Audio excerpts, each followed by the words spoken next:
There are places on Earth where cold becomes something more than temperature. It becomes a presence, a weight, a force that erases the possibility of warmth from memory. The high monasteries of the Himalayas exist in such places, where winter air drops to 40 degrees below zero, and wind screams through mountain passes with enough force to strip skin from bone. At these altitudes, metal becomes brittle enough to shatter. Breath crystallizes before it leaves the mouth. Frostbite claims fingers and toes in minutes, not hours. This is cold that kills, cold that has ended thousands of lives, cold that demands absolute respect from anyone foolish enough to challenge it. In the winter of 1923, a British surveyor stumbled upon something that should not have been possible. His expedition had been mapping remote regions of what would later become part of Tibet, pushing through conditions that had already claimed 2 pack animals and left 3 men with severe frostbite. They were searching for shelter when they saw it. A monastery perched on a cliff face, its stone walls glazed with ice, appearing abandoned in the failing light. The surveyor's journal, now preserved in a London archive, describes what happened when they approached seeking refuge from the storm. The exterior doors were unlocked. Inside, the temperature was barely different from outside, perhaps a few degrees warmer. Nothing that would save a man's life. The stone corridors amplified the wind's howl into something almost supernatural. Every surface gleamed with frost. The surveyor expected to find frozen bodies, evidence of some tragedy that had emptied this place. Instead, he found men sitting in meditation halls wearing nothing but thin cotton robes. They were not shivering. Their skin showed no signs of hypothermia's telltale blue tinge. Some sat perfectly still, eyes closed, breath steady and visible in the frozen air. Others moved through the space, carrying out daily tasks, sweeping, organizing texts, preparing food, as casually as if they were working in spring sunshine. The surveyor checked for hidden heating systems. He searched for concealed fires, for braziers, for any technological explanation. There was nothing. No fuel stores, no smoke, no embers.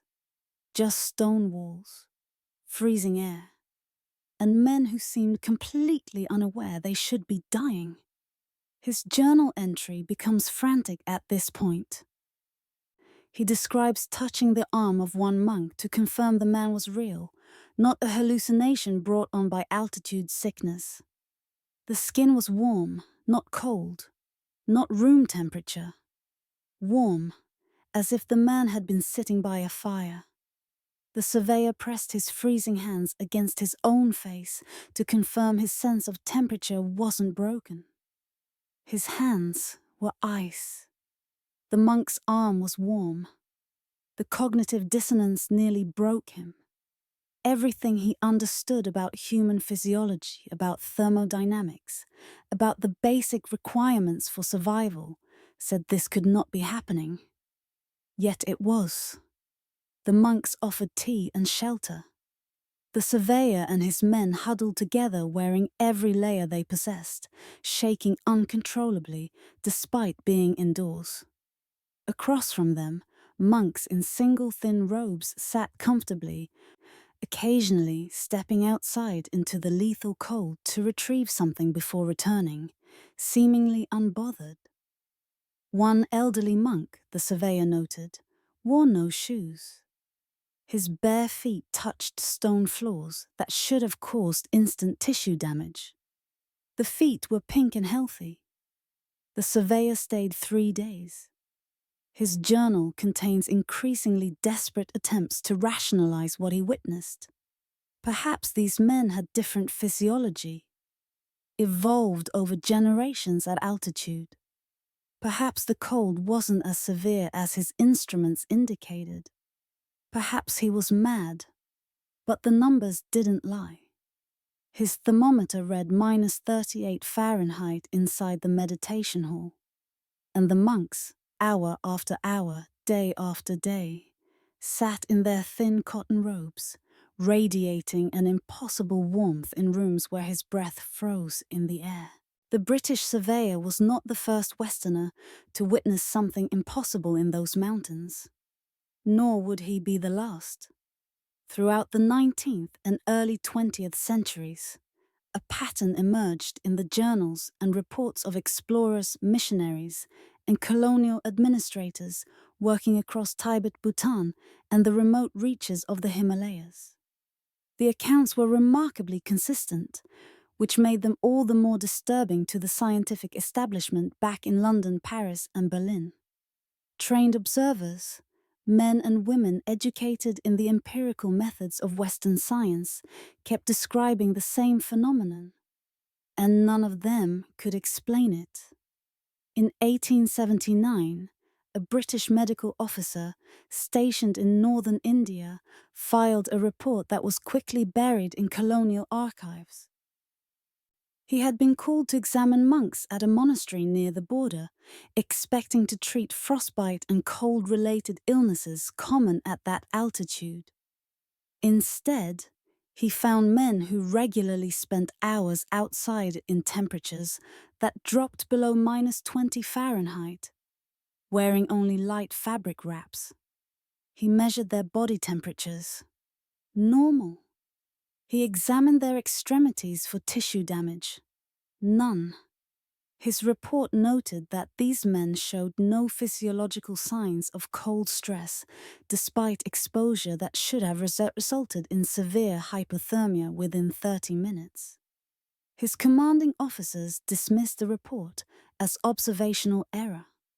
The doctor never filed another one, but his private letters reveal he remained haunted by what he'd seen.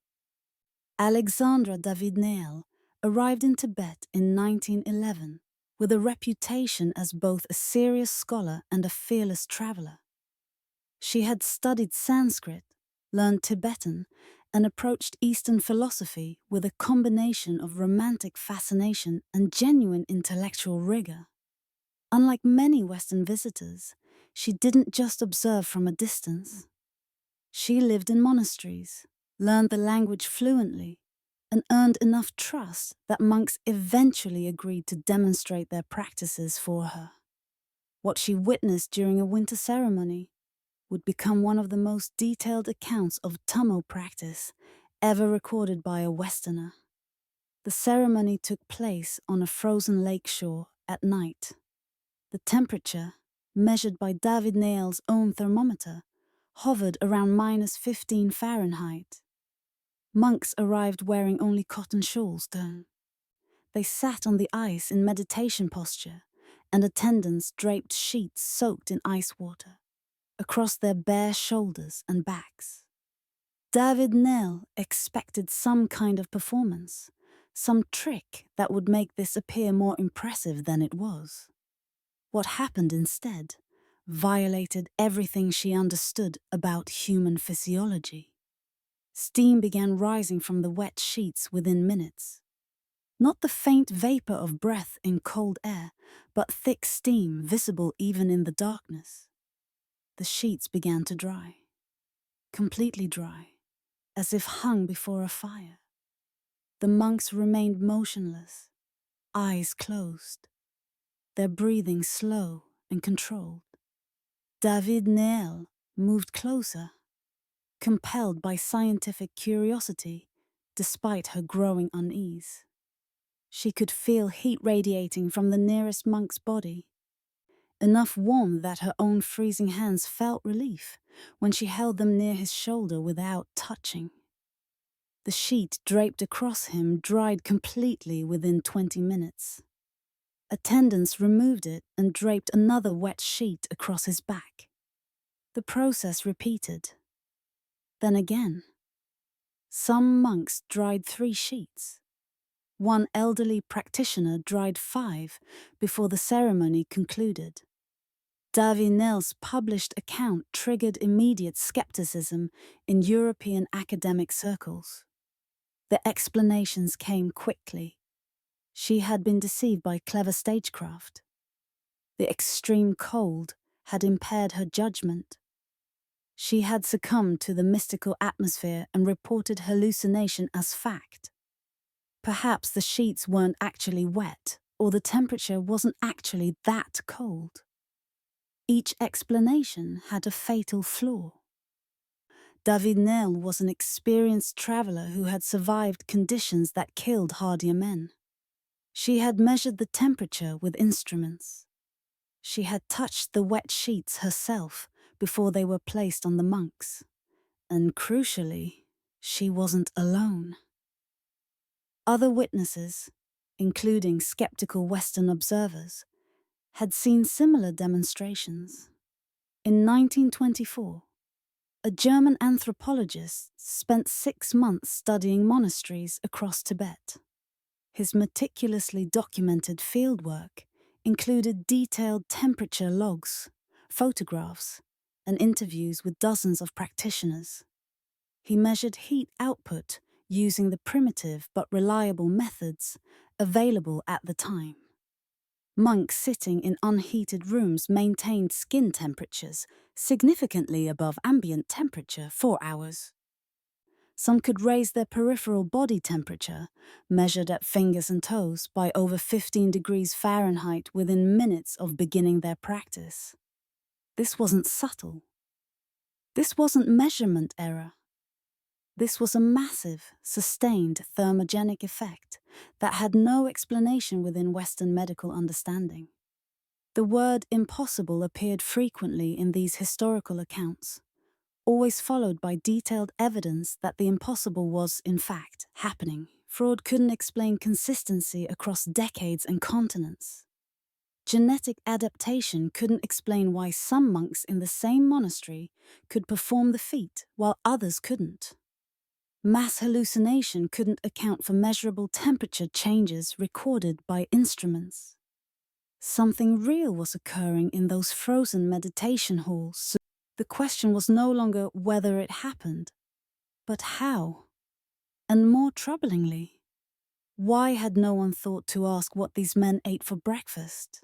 Dr. Heinrich Weber arrived at a Ladakhi monastery in the winter of 1936, carrying 3 leather notebooks, a medical thermometer, and an unshakable conviction that the Tomo phenomenon could be learned through rigorous application of technique. He was 29 years old, spoke passable Tibetan, and had spent 2 years studying meditation practices in India before securing permission to train directly with monks who practiced the heat generation method. His plan was simple: master the breathing exercises, perfect the meditation postures, and document the physiological changes that occurred. He would be the first Westerner to truly understand the mechanism, to bridge Eastern practice and Western science. For 3 months, he followed the instructions precisely. He sat in the meditation hall before dawn each morning, practicing the specific breathing pattern the monks demonstrated: sharp inhalations, controlled retention, forceful exhalations, coordinated with muscle contractions. He visualized the heat gathering in his abdomen as instructed, imagined it spreading through channels in his body, focused his attention with an intensity that left him mentally exhausted. The monks nodded approvingly at his dedication. His technique, they agreed, was correct. And yet nothing happened. Weber sat shivering in rooms where monks radiated warmth. He wore wool underlayers beneath his cotton robe, while they wore cotton alone. After meditation sessions, his fingers were numb and blue, while theirs remained pink and supple. He measured his skin temperature obsessively. The monk's peripheral body temperature during practice averaged 15 to 20 degrees Fahrenheit higher than his. The gap was consistent, measurable, and utterly inexplicable. He was doing everything they did, breathing the same way, sitting in the same postures, maintaining the same mental focus. The techniques were identical. The results were not. By month 4, frustration had given way to despair. Weber began considering explanations he had previously dismissed. Perhaps there was a genetic component he lacked. Perhaps years of high-altitude adaptation created physiological changes impossible to replicate in months. Perhaps he was simply constitutionally incapable of the practice. He mentioned his intention to leave to his primary teacher, an elderly monk named Lobsang, who had practiced Tummo for over 4 decades. Lobsang listened quietly, then asked a question so simple it seemed irrelevant. "What did you eat this morning?" Weber, confused, listed his breakfast. Porridge with dried fruit, black tea with sugar, bread he had brought from a lowland town, standard fare for a European travelling in the region. Lobsang nodded slowly, then asked what Weber had eaten yesterday. "The same," Weber replied. "And the day before that?" "The same. Every morning for 4 months?" "Yes, essentially the same."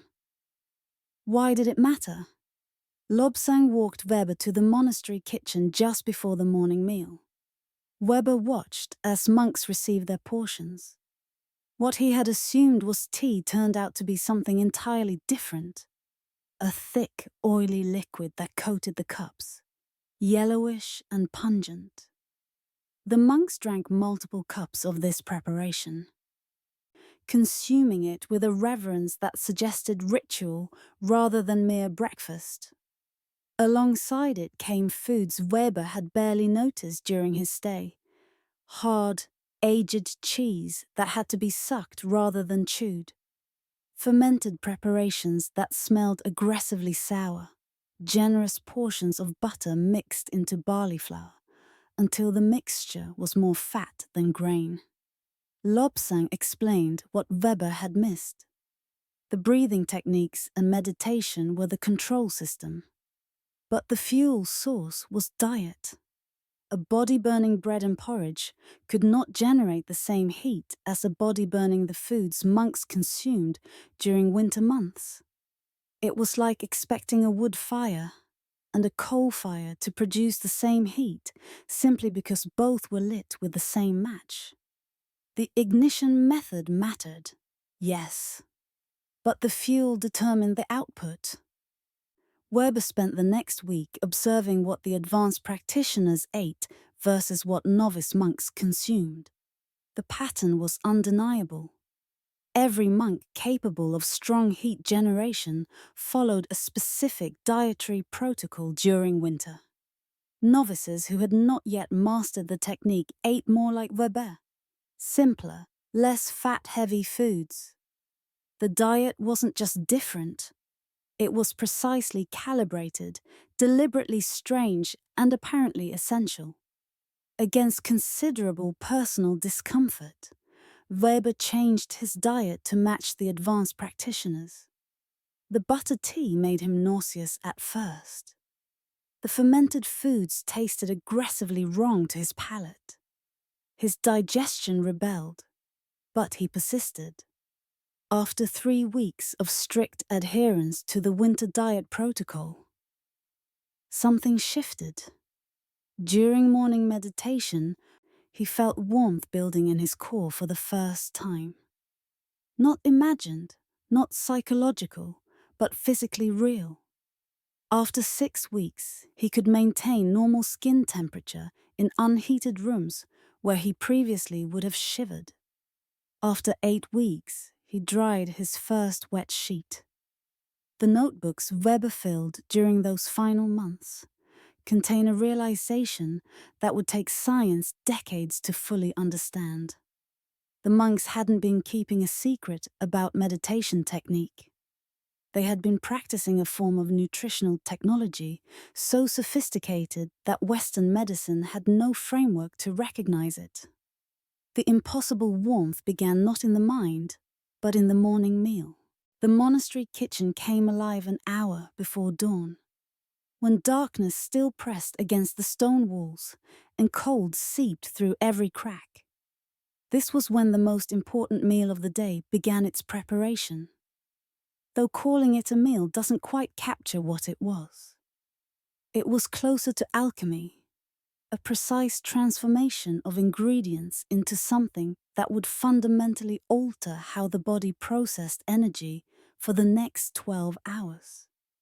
The preparation began with yak butter, aged for months in leather bags until it developed a smell that hovered between rancid and sweet, an aroma so pungent it announced itself before you entered the room.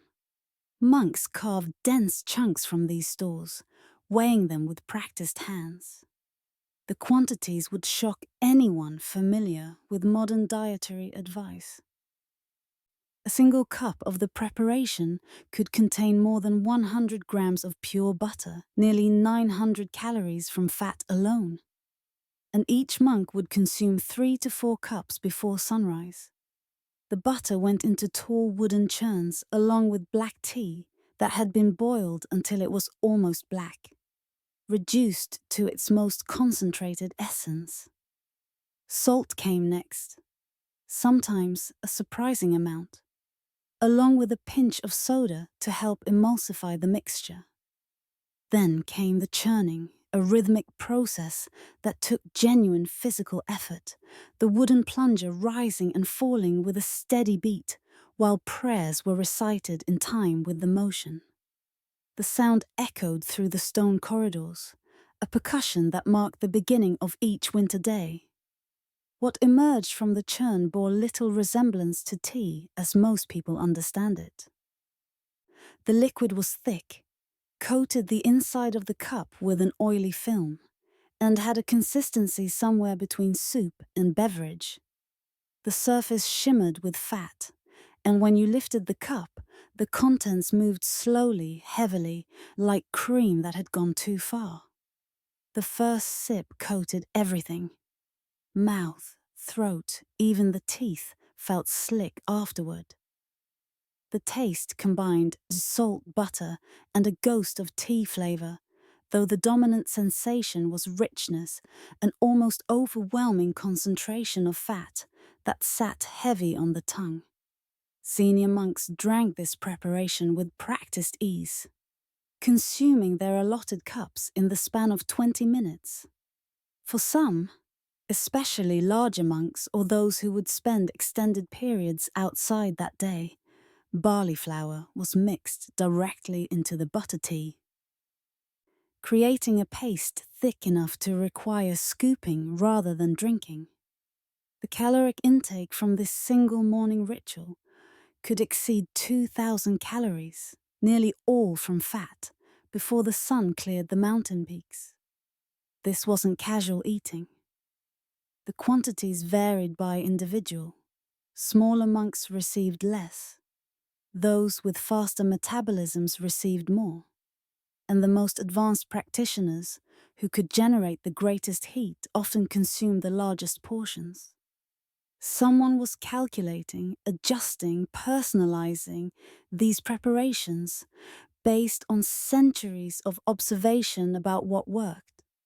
The hierarchy of serving was strict, portions were measured with care, and nothing was wasted. When Western nutritionists eventually analyzed this morning ritual, their response was immediate horror. The fat content violated every principle of heart-healthy eating they had spent decades promoting. They called it dangerous, artery clogging, a recipe for metabolic disaster. They were evaluating it by completely the wrong metrics. The monks weren't optimizing for longevity in a temperature-controlled office building. They were engineering their bodies to become furnaces. and butter tea was the fuel load that made everything else possible. Below the main monastery halls, accessible through a narrow stone passage, lay chambers that most visitors never saw. The temperature in these rooms stayed perpetually cool, hovering just above freezing even in summer. And the air carried a smell that was simultaneously off-putting and strangely compelling, sharp, acidic, alive, with bacterial activity. These were the fermentation rooms, and inside them, foods underwent transformations that turned ordinary ingredients into something the monks considered nearly as important as the butter tea itself. The process began in autumn, months before the first serious snowfall. Monks harvested radishes and turnips from high-altitude gardens, sliced them precisely, and submerged them in brine heavy with salt and spices. Yak cheese, already aged for weeks, was packed into sealed containers and left to age further until it achieved a hardness that made chewing impossible. You could only suck on it, letting it slowly dissolve over hours, releasing intense flavors that evolved from sharp to sweet to umami as the piece gradually diminished. Barley was soaked, fermented, and processed into chang, a preparation that sat ambiguously between solid food and thick drink, sour and slightly alcoholic, with a texture that coated the mouth.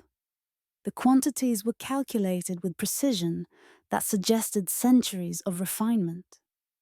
Monasteries kept records of population size, historical weather patterns, and consumption rates. They knew exactly how much fermented food they needed to produce in autumn to sustain their community through winter.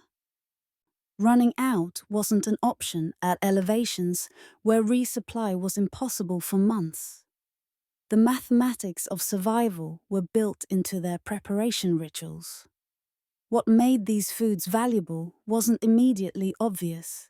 They tasted aggressively unpleasant to the uninitiated, intensely sour, salt-heavy, with flavor profiles that seemed designed to repel rather than attract. New monks arriving for their first winter often struggled to consume their portions, gagging on the concentrated sourness of fermented radish or the overwhelming pungency of aged cheese. But the senior monks, those who could sit unclothed in freezing meditation halls, consumed these foods in quantities that suggested something beyond preference. They ate them like medicine, methodically, deliberately, with a seriousness that indicated these weren't treats but tools. There was hierarchy embedded in distribution. The oldest, hardest cheese went to senior practitioners. Junior monks received fermented foods, yes, but younger batches, less intense, as if the potency needed to match the practitioner's level. The most valued preparations were sometimes given as gifts to visiting lamas or used in significant religious ceremonies, treated with reverence usually reserved for sacred objects. This suggested the monks understood these foods possessed power that transcended ordinary nutrition. They didn't know about B vitamins, about how fermentation multiplies certain nutrients, about the specific bacterial strains that support metabolic function and gut health. They didn't have microscopes to see the microbial transformations occurring in those cool, dark chambers. But they had something more valuable: generations of careful observation. They knew that monks who consumed more fermented foods maintained body heat more effectively during long meditation sessions. They knew that winter survival rates improved in years when fermentation yields were high. They knew these transformed foods somehow transformed the body's relationship with cold. The science would catch up eventually, decades later, when researchers finally thought to analyze not just meditation techniques, but the complete dietary context. Until then, the fermented foods remained what they had always been: a calculated nutritional strategy hidden in plain sight, dismissed by outsiders as mere preservation technique while doing something far more sophisticated beneath the surface. If the butter tea provided fuel and fermented foods laid metabolic groundwork, the third category of foods in the winter diet operated more like accelerants, substances that triggered immediate, dramatic physiological responses. These were the foods that made visitors wince, that caused physical discomfort to the uninitiated, and that monks consumed in quantities that seemed less like nutrition and more like a medical intervention. Chile peppers appeared at almost every meal during winter months, but not as garnish or mild seasoning. Fresh chiles were eaten whole. Dried chiles were ground into powder and mixed into other foods. Fermented chile paste, aged until it developed complex heat that went beyond simple capsaicin burn, was consumed by the spoonful. Some monks ate 30 to 50 grams of chile daily, enough concentrated capsaicin to cause genuine gastric distress in someone unaccustomed to it. The burn was intentional, valued, sought after. In the monk's explanatory framework, chiles created fire in the belly, a literal internal heat source that could be cultivated and directed through proper practice. Ginger arrived in quantities that would seem absurd in any normal culinary context. Fresh roots were crushed into pulp using stone mortars, the fibers breaking down to release oils that made eyes water from across the room. A monk might consume 100 grams or more of fresh ginger in a single day, often mixed with honey and butter into a paste thick enough to require scraping from the bowl. Turmeric joined the mixture, staining everything it touched a deep yellow-orange and adding its own warming properties to the combination. The monks described this as opening channels for heat to flow, preparing the body's pathways to distribute warmth generated in the core outward to the extremities. Then came the organ meats, prepared with methods that maximize both palatability and nutrient density. Yak liver was sliced thin and cooked briefly in rendered fat until it remained slightly pink in the center. Bone marrow was extracted from split leg bones and consumed directly, the fatty tissue melting on the tongue with an intensity of flavor that was almost overwhelming. Kidneys were prepared in specific ways that reduced their naturally strong taste, while preserving whatever the monks believed made them valuable. The explanation passed down through oral tradition was simple. Organ meats contained the strength of the animal, concentrated essence that transferred to the consumer. The preparation methods revealed sophisticated understanding of how these elements work together. Chile paste was always mixed with fat, butter or rendered yak fat, which made it more palatable, but also served a functional purpose the monks may not have fully understood. Fat carried the active compounds, helped absorption, and created sustained rather than immediate effects. The ginger turmeric honey paste combined anti-inflammatory compounds with a quick energy and delivery fat in precise ratios that suggested extensive trial and refinement. Perhaps most revealing was the individualization. Not every monk consumed identical quantities of each element. Some constitutions, as the monks termed it, required more chili and less ginger. Others responded better to the reverse ratio. Larger monks received larger portions, but the adjustment wasn't purely about body size, it was metabolic, based on how each individual's system processed these aggressive inputs. This was personalized nutrition operating at a level of sophistication that wouldn't be formally recognized by Western medicine for another century. The thermogenic foods weren't random additions to the diet. They were calculated interventions. each serving a specific purpose within a larger system designed to fundamentally alter how the body generated and distributed heat. What the monks ate mattered immensely. But when they ate, and crucially when they stopped eating, may have mattered even more. The daily schedule followed a pattern so consistent across different monasteries and regions that it suggested something deeper than tradition. It suggested optimization through centuries of empirical observation. The day began between 4 and 5 in the morning with butter tea, that dense, fat-heavy preparation consumed in the pre-dawn darkness. This was the metabolic primer, the signal to the body that fuel was coming and that it should prepare for sustained energy expenditure without immediate food availability. By the time morning meditation began, monks had consumed upward of 2,000 calories, almost entirely from fat, setting their metabolism on a specific track for the hours ahead. The second meal arrived mid-morning, typically between 9 and 10. This was the substantial meal. Tsampa mixed with more butter tea until it achieved a dough-like consistency. Aged cheese, dried yak meat, and whatever fermented vegetables were in season. The timing was strategic. The body had burned through the initial morning fat load during several hours of meditation or work. The mid-morning meal arrived precisely when cellular energy stores were depleting, providing a second wave of dense nutrition that would sustain activity through midday. Then came something unexpected. A light meal around 2 in the afternoon.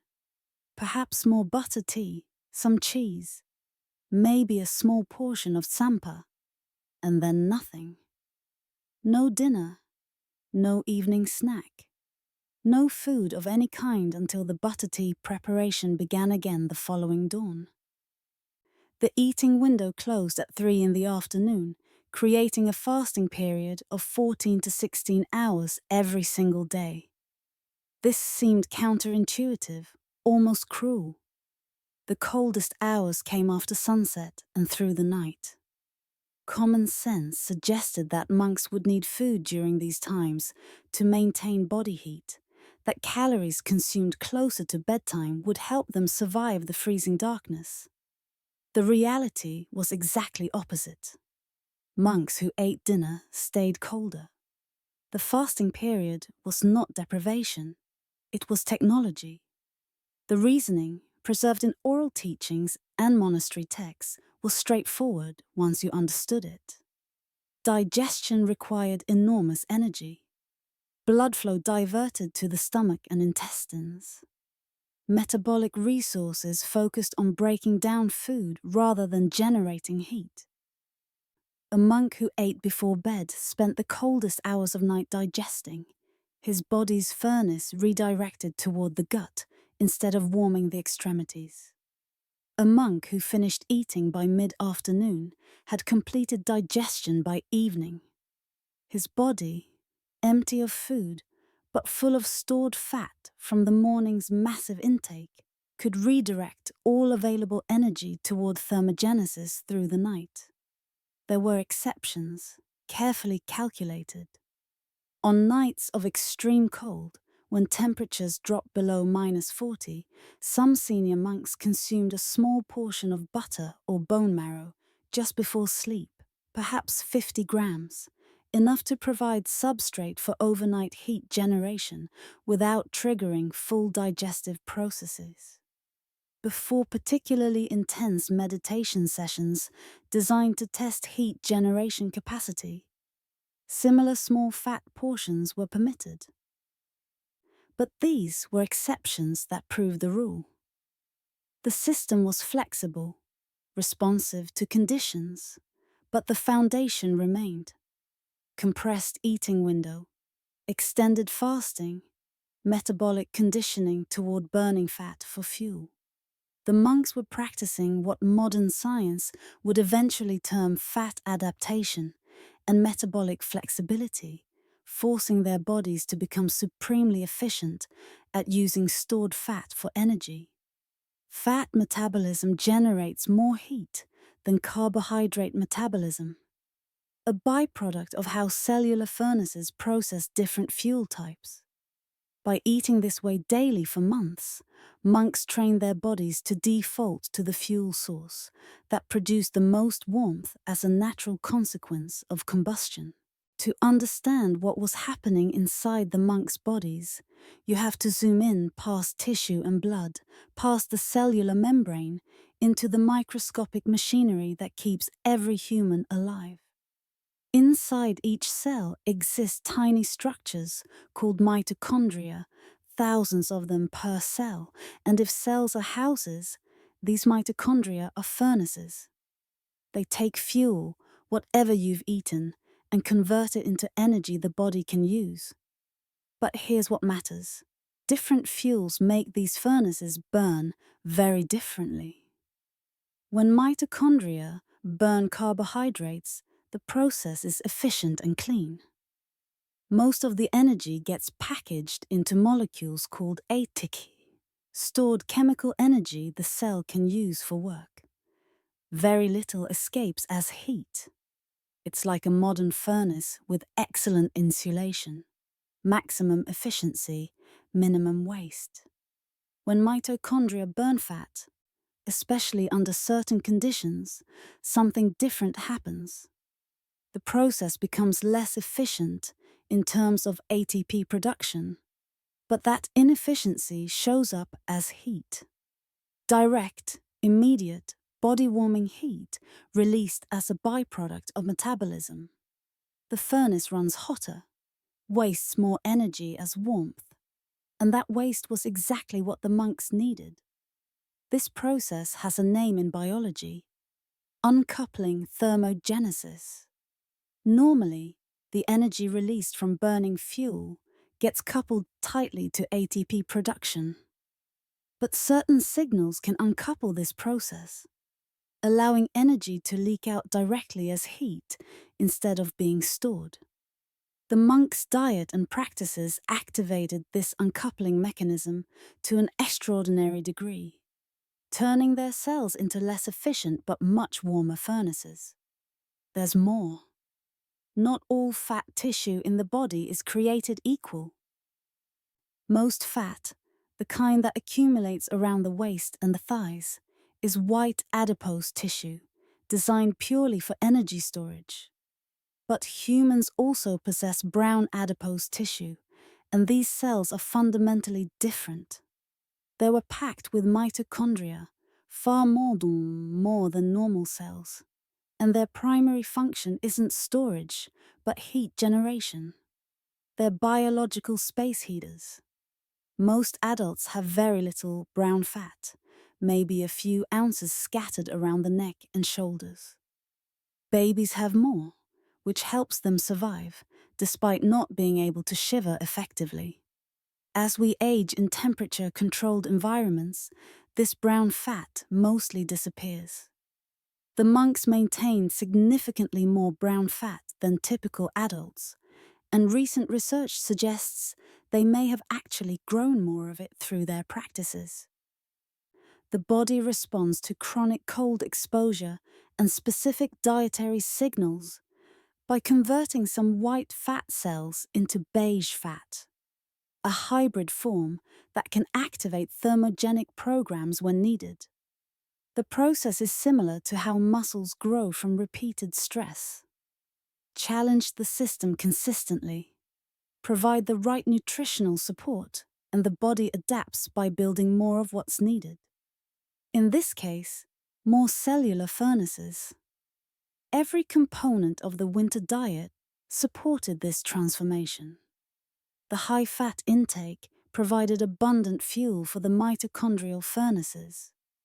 B vitamins from fermented foods acted as cofactors in the metabolic reactions that occurred inside mitochondria, keeping the machinery running smoothly.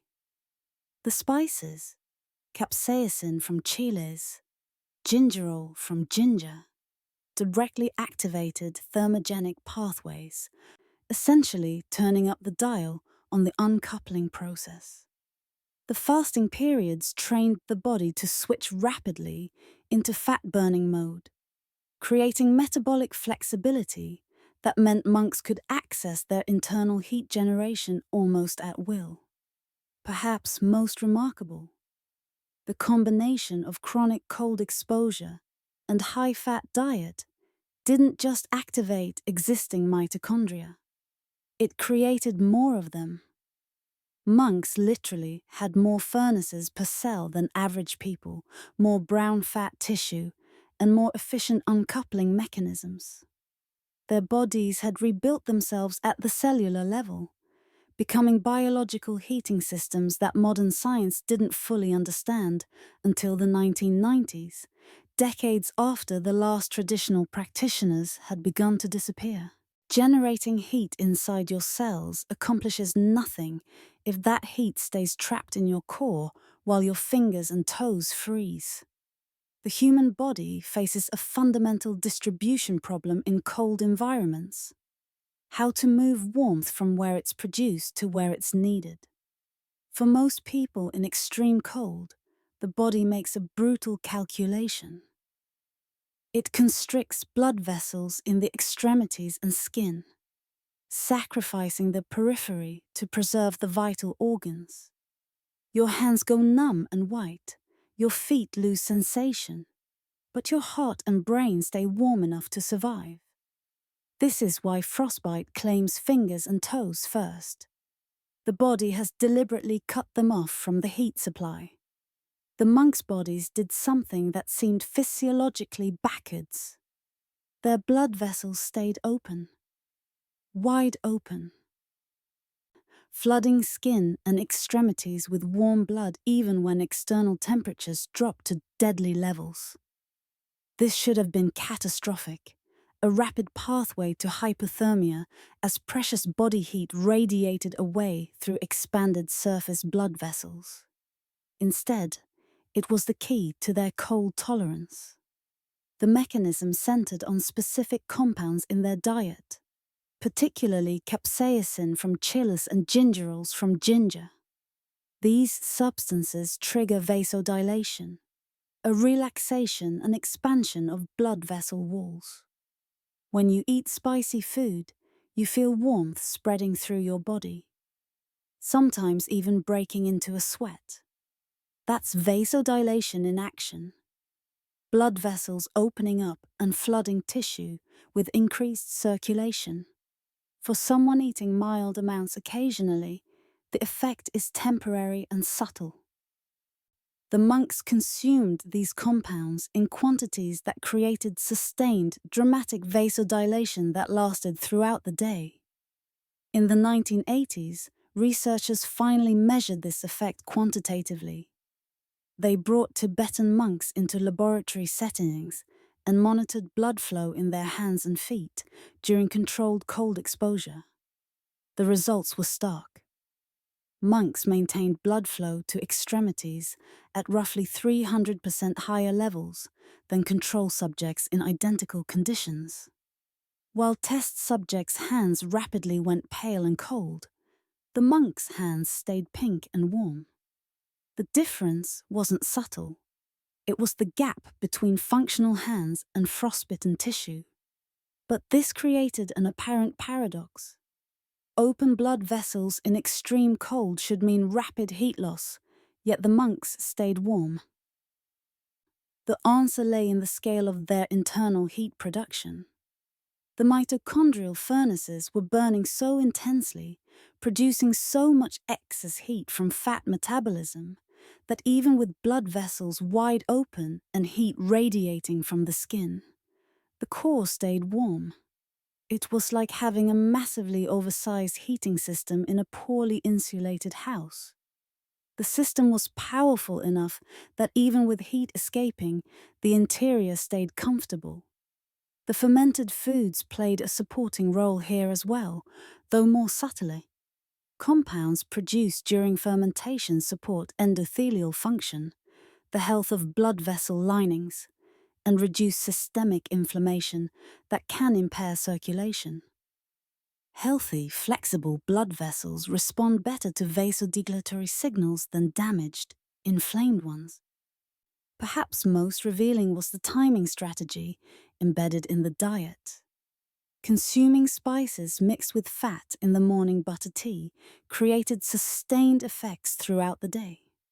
The fat acted as a carrier, slowing absorption and creating a time-release delivery system for the active compounds. Eating spices alone on an empty stomach produced a sharp spike that faded within hours.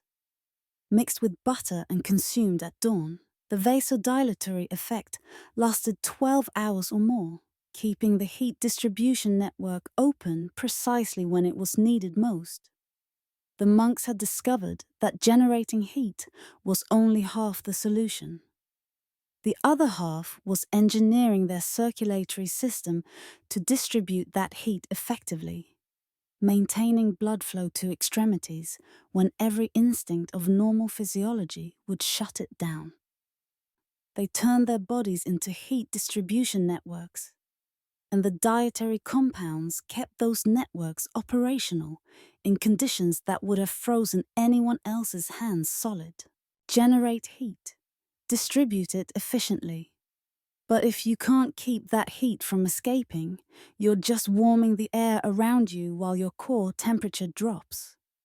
The third piece of the biological puzzle involved something researchers didn't expect to find. The monks' bodies had developed better insulation. Not through thicker clothing, but through structural changes to their tissue itself. Adaptations that made their skin and subcutaneous layer function more like a biological wetsuit than normal human covering. When scientists finally analyzed tissue samples from long-term practitioners in the late 20th century, they found measurable differences. The skin was slightly thicker, not dramatically but consistently, with enhanced structural integrity. More surprising was the subcutaneous fat distribution.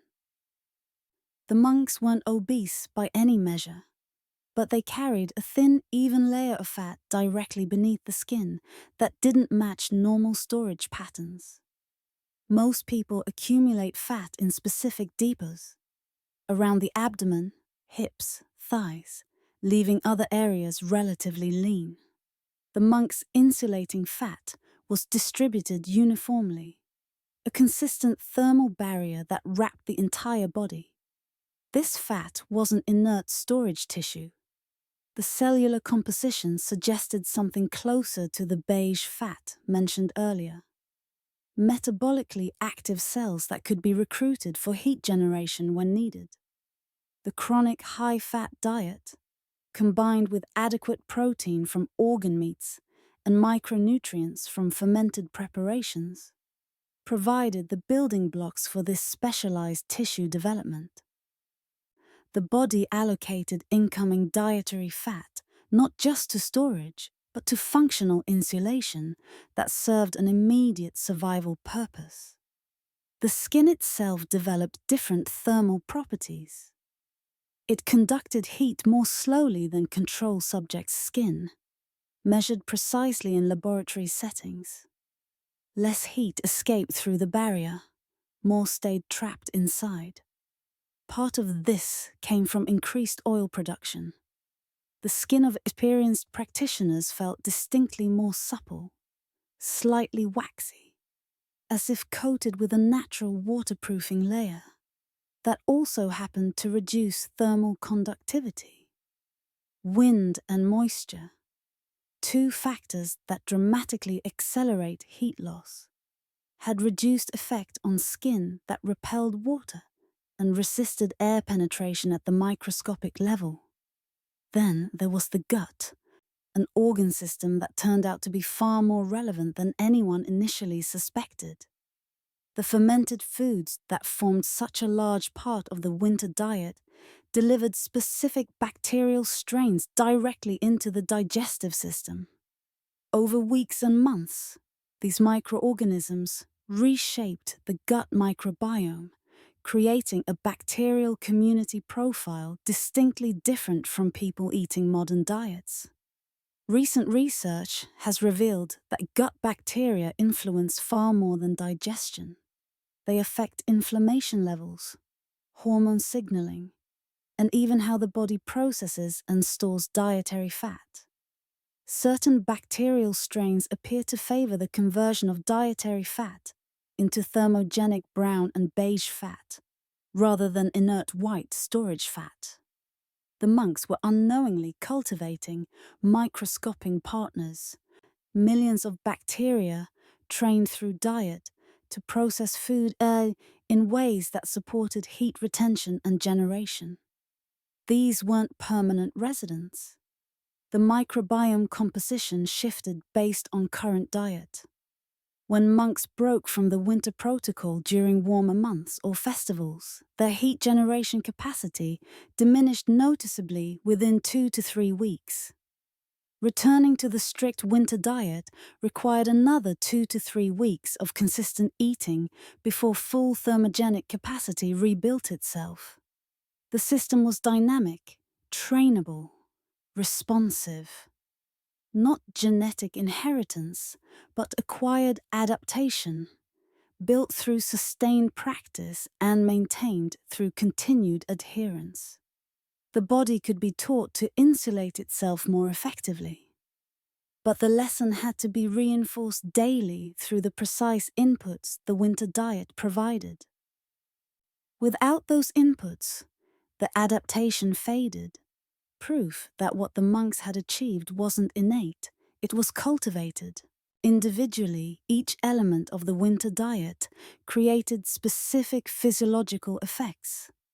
But the true sophistication revealed itself in how these elements orchestrated together across time, each component's effects overlapping and amplifying the others in precise rhythms that turned the human body into something it wasn't designed to be.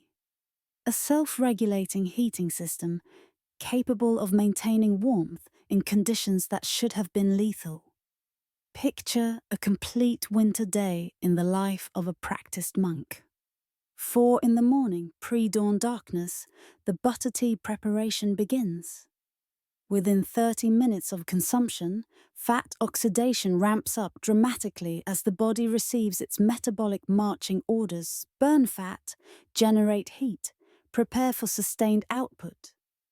The capsaicin and ginger from the spice preparation begin their work on blood vessels, triggering the vasodilation that will peak 2 to 3 hours later, precisely when morning meditation begins and heat needs to reach the extremities. By mid-morning, that initial fat load has been substantially metabolized. The body has generated hours of heat, maintained circulation, and is ready for the next input. The tsampa meal arrives, more fat, but now combined with protein and fermented foods. The fermented preparations deliver their bacterial payload to the gut, where microbial fermentation begins, generating its own modest heat contribution, a background warmth that will continue for hours. The organ meats provide concentrated nutrients that support the ongoing metabolic intensity. Afternoon brings the final small meal, a last addition of fuel before the eating window closes. Then comes the counterintuitive brilliance, the fast. As evening approaches and temperature drops, the monks consume nothing. Digestion, which diverts enormous metabolic resources and blood flow to the gut, ceases. By nightfall, by the coldest hours, the digestive system sits empty and quiet. Every available resource redirects to thermogenesis. This is when heat generation actually peaks. Not during meals, when most people assume food equals warmth. During the fast, when the body has finished processing external inputs and turns fully to its internal fuel stores, the abundant fat consumed that morning, now being oxidized at maximum efficiency by mitochondria, trained through months of this daily pattern to burn fat intensely and release heat as a primary output rather than a byproduct. The metabolic switching happens seamlessly now, so trained through repetition. The body doesn't struggle to transition from fed to fasted state, doesn't panic and try to conserve energy. It knows this pattern, has done it thousands of times, and shifts smoothly into fat-burning mode, where it actually performs better, generates more heat, maintains more stable warmth than it does during active digestion. Modern researchers, intrigued by historical accounts, have attempted to replicate these results. They've given subjects high-fat diets. They've administered capsaicin supplements. They've supervised meditation practice and cold exposure.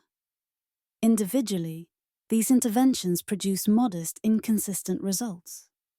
The researchers who saw significant thermogenic effects were those who replicated the complete system, the specific foods, the precise timing, the combination protocols, the fasting windows, all of it together. It wasn't one element that worked. It was the symphony.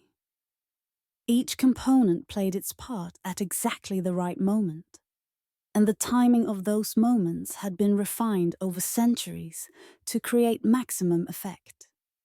A novice monk couldn't perform this feat on day one because his body hadn't been trained yet.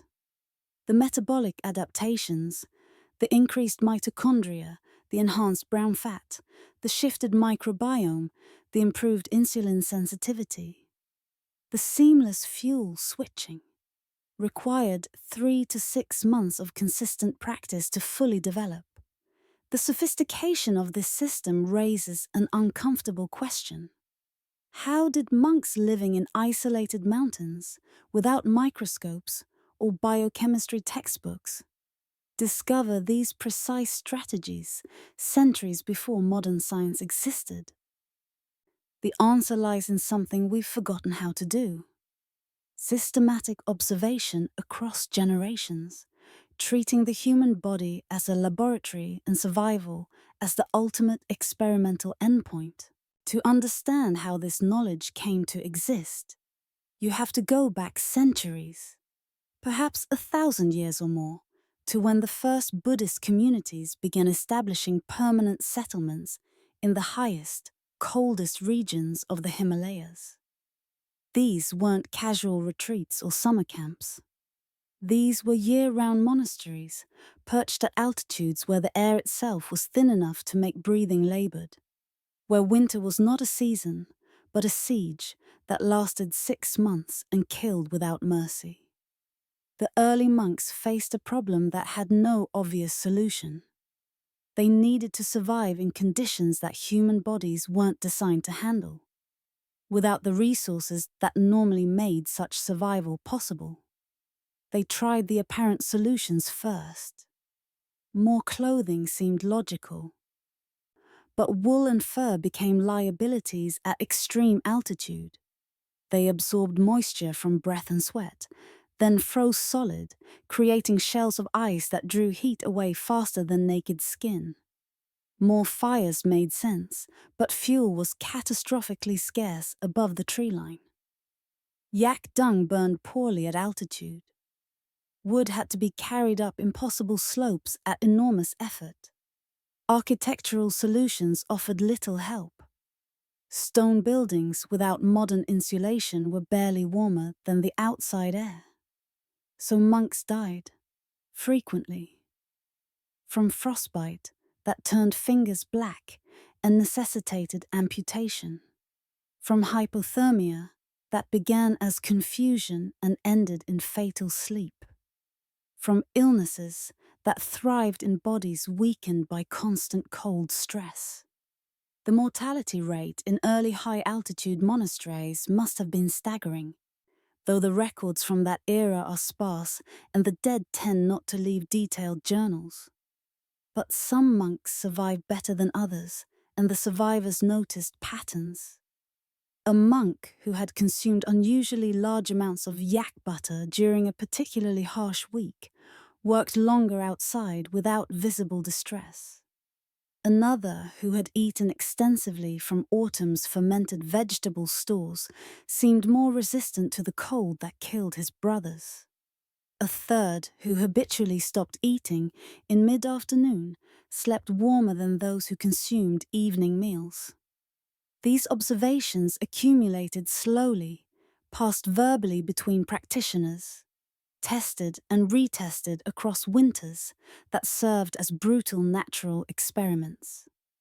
The monasteries began keeping records, not scientific journals in the modern sense, but practical manuals that documented survival techniques with the same care they documented meditation practices. Senior monks taught newcomers not just how to sit in meditation, but what to eat before winter arrived, how much butter tea to consume each morning, when to stop eating each day. The knowledge transmission was formalized, because the alternative was watching each generation relearn through death what the previous generation had discovered. This was empirical Buddhism in its purest form. Test everything, keep what works, discard what fails. The feedback loop was unambiguous. Effective practices led to survival and could be taught to others. Ineffective practices led to frostbite, hypothermia, death, and extinction of that particular approach. Over decades and centuries, the practices that remained were those that actually worked, refined through countless iterations in the crucible of Himalayan winter. Some monasteries developed reputations for particular expertise in cold weather survival.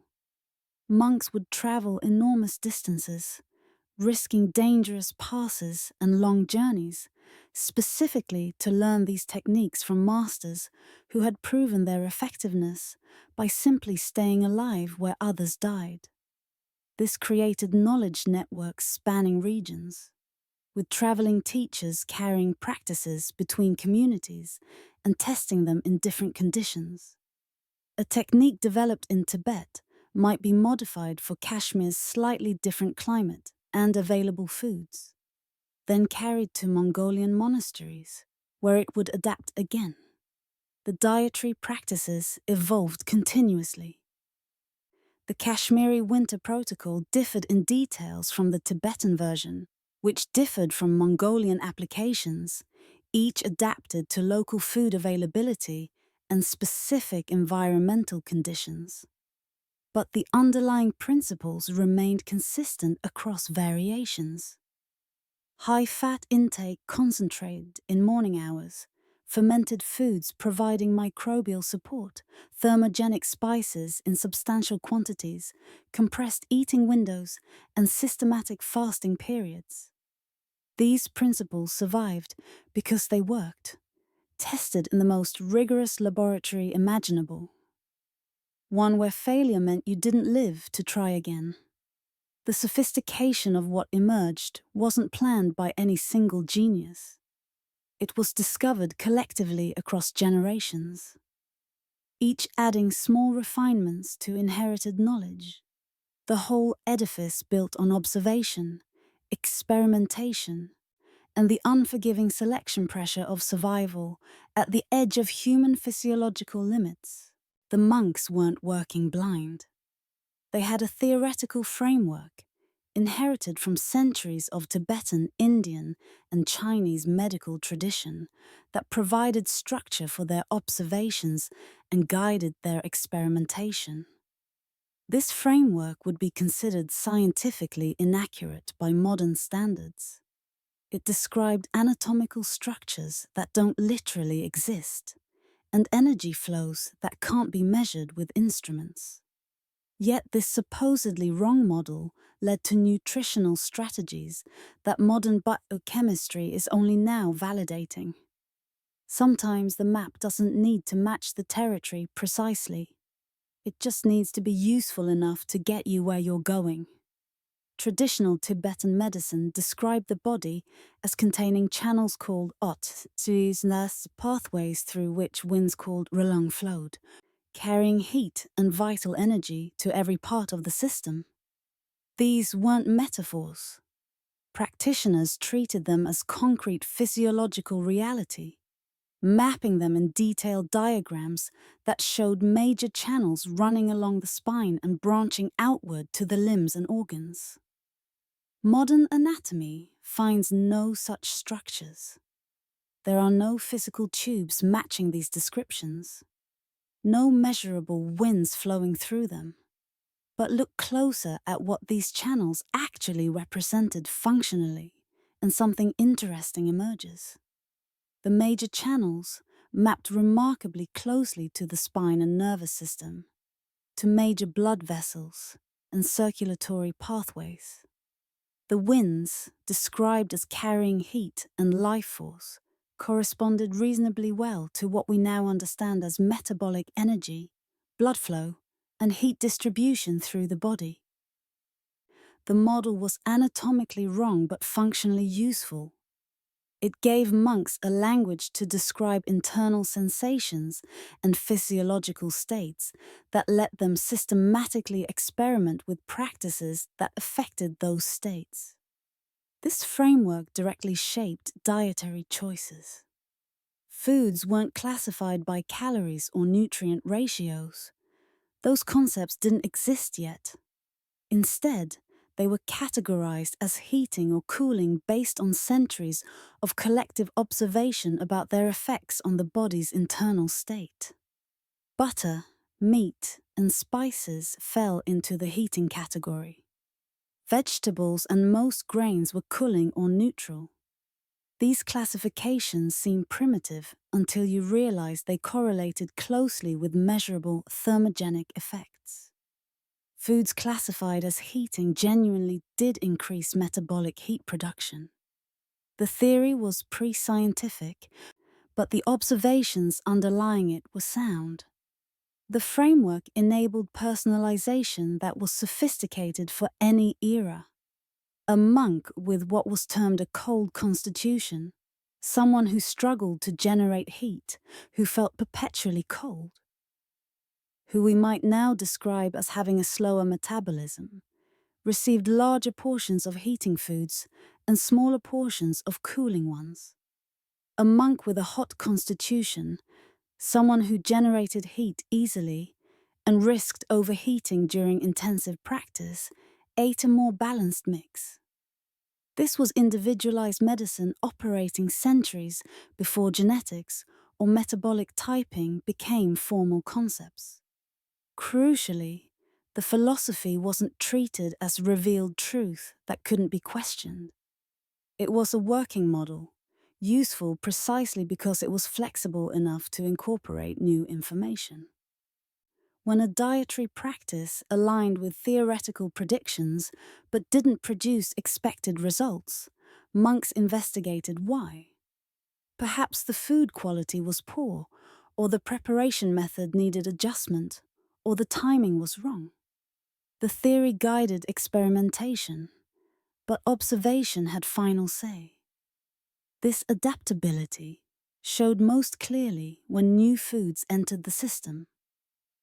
Chile peppers arrived in Tibet sometime in the 1600s or 1700s, carried along trade routes from the Americas through India. They were utterly foreign, unprecedented in the regional diet. Yet monks adopted them enthusiastically and rapidly because their effects fit perfectly into the existing heating food category and proved more powerful than any native alternative. A rigid dogmatic system would have rejected foreign innovations. An empirical system guided by flexible theory welcomed anything that worked. The philosophy of inner heat and the traditional medical framework it emerged from gave monks something essential: a conceptual structure that organized observations, suggested experiments, and allowed systematic refinement of practice across generations. The structure wasn't scientifically accurate in the modern sense, but accuracy isn't the only virtue a theory can possess. Sometimes usefulness matters more. The monk's map of human physiology was wrong in its details, but right in its implications, leading them to discover genuine biological mechanisms through pathways that modern science, with its more accurate maps, somehow missed for centuries. The diet created potential. The meditation made it kinetic. Without the proper foods consumed in the right patterns, the mental practices produced little measurable effect. But without the mental practices, the diet alone generated only modest warmth. Useful, perhaps, but not the dramatic heat production that allowed monks to sit in frozen halls wearing cotton while others would die in full winter gear. The system required both halves working in precise coordination. The Tummo meditation technique, stripped of mystical language, was remarkably specific. Practitioners visualized heat gathering at a particular point in the body, typically just below the navel. They combined this visualization with controlled breathing, sharp, forceful inhalations, breath retention for measured counts, powerful exhalations, coordinated with deliberate muscle contractions in the abdomen and pelvic floor. The visualization wasn't passive daydreaming. It was intensely focused attention directed toward internal sensation, maintaining concentration on the imagined heat, with the same unwavering focus a musician might bring to a complex performance. Modern research suggests this practice triggers several concrete physiological changes. The breathing pattern alters blood chemistry, increasing oxygen delivery to tissues while accelerating CO2 removal, both of which enhance cellular metabolic capacity. The rhythmic muscle contractions generate direct heat through physical work. Muscles contracting against resistance produce warmth as a simple mechanical byproduct. But something else seems to be happening as well, something stranger and less understood. There are neural pathways connecting the brain to brown fat deposits, pathways that under normal circumstances operate unconsciously. The combination of focused attention, specific breathing, and practiced visualization may allow conscious access to these pathways. It's as if the meditation trains the nervous system to activate thermogenic processes voluntarily that are normally completely automatic and inaccessible to conscious control. In the 1980s, Herbert Benson brought Tibetan monks into laboratory settings and measured what happened during Tummo practice using thermographic imaging and temperature sensors. The results were undeniable. Monks could raise skin temperature, particularly in their extremities, by up to 17 degrees Fahrenheit within minutes of beginning the practice. This wasn't measurement error or ambient temperature change. It was massive localized heat production that had no explanation through conscious willpower alone. You cannot simply decide to warm your hands 17 degrees. Something genuine was occurring at the metabolic level, triggered by mental practice. Practitioners describe the experience as utterly real, physical, impossible to mistake for imagination. Heat begins as a sensation of warmth in the core, then spreads outward in waves that they can direct through attention and breath. The warmth reaches the chest, flows down the arms to the hands, spreads through the legs to the feet. Advanced practitioners report being able to move heat to specific locations voluntarily, warming one hand while leaving the other cool, concentrating warmth in areas about to be exposed to extreme cold. This ability didn't come quickly.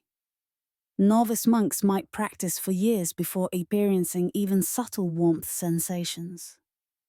Mastery, the ability to generate intense heat rapidly and maintain it for hours typically required decades of daily practice. The nervous system had to be trained, pathways had to be established and reinforced, the mind-body connection strengthened through repetition until conscious intention could reliably trigger metabolic responses. But here was the crucial limitation. Without the proper dietary foundation, even advanced meditators couldn't generate significant heat. The diet provided the metabolic capacity, the cellular machinery, the fuel substrate. Meditation was the ignition and control system. One without the other produced minimal results. Together, they created something unprecedented: voluntary thermogenesis, conscious control over processes that medical science considered entirely automatic. Some monks eventually developed capacities that remain difficult to explain even with modern understanding. They could dry multiple wet sheets draped over their bodies in freezing temperatures, generating heat output that exceeds current metabolic models' predictions for human capability. These extreme demonstrations suggest we still don't fully understand the upper limits of what becomes possible when mental practice and metabolic optimization combine. In 1950, the world that had created and sustained these practices began to collapse. The Chinese occupation of Tibet started as a political event, but became an extinction-level threat to knowledge that had survived for centuries in oral traditions, monastery kitchens, and the living practice of senior monks who had spent lifetimes mastering techniques their teachers had passed down from generations before. What happened over the next 3 decades was cultural destruction on a scale that made preservation nearly impossible. The numbers tell part of the story. Tibet, before 1950, contained over 6,000 functioning monasteries. By the mid-1970s, fewer than 100 remained operational. The rest were destroyed, physically demolished, burned, or abandoned, and left to crumble into the mountain slopes. But buildings can be rebuilt. What couldn't be recovered were the people. Monks were killed, imprisoned, or scattered into exile.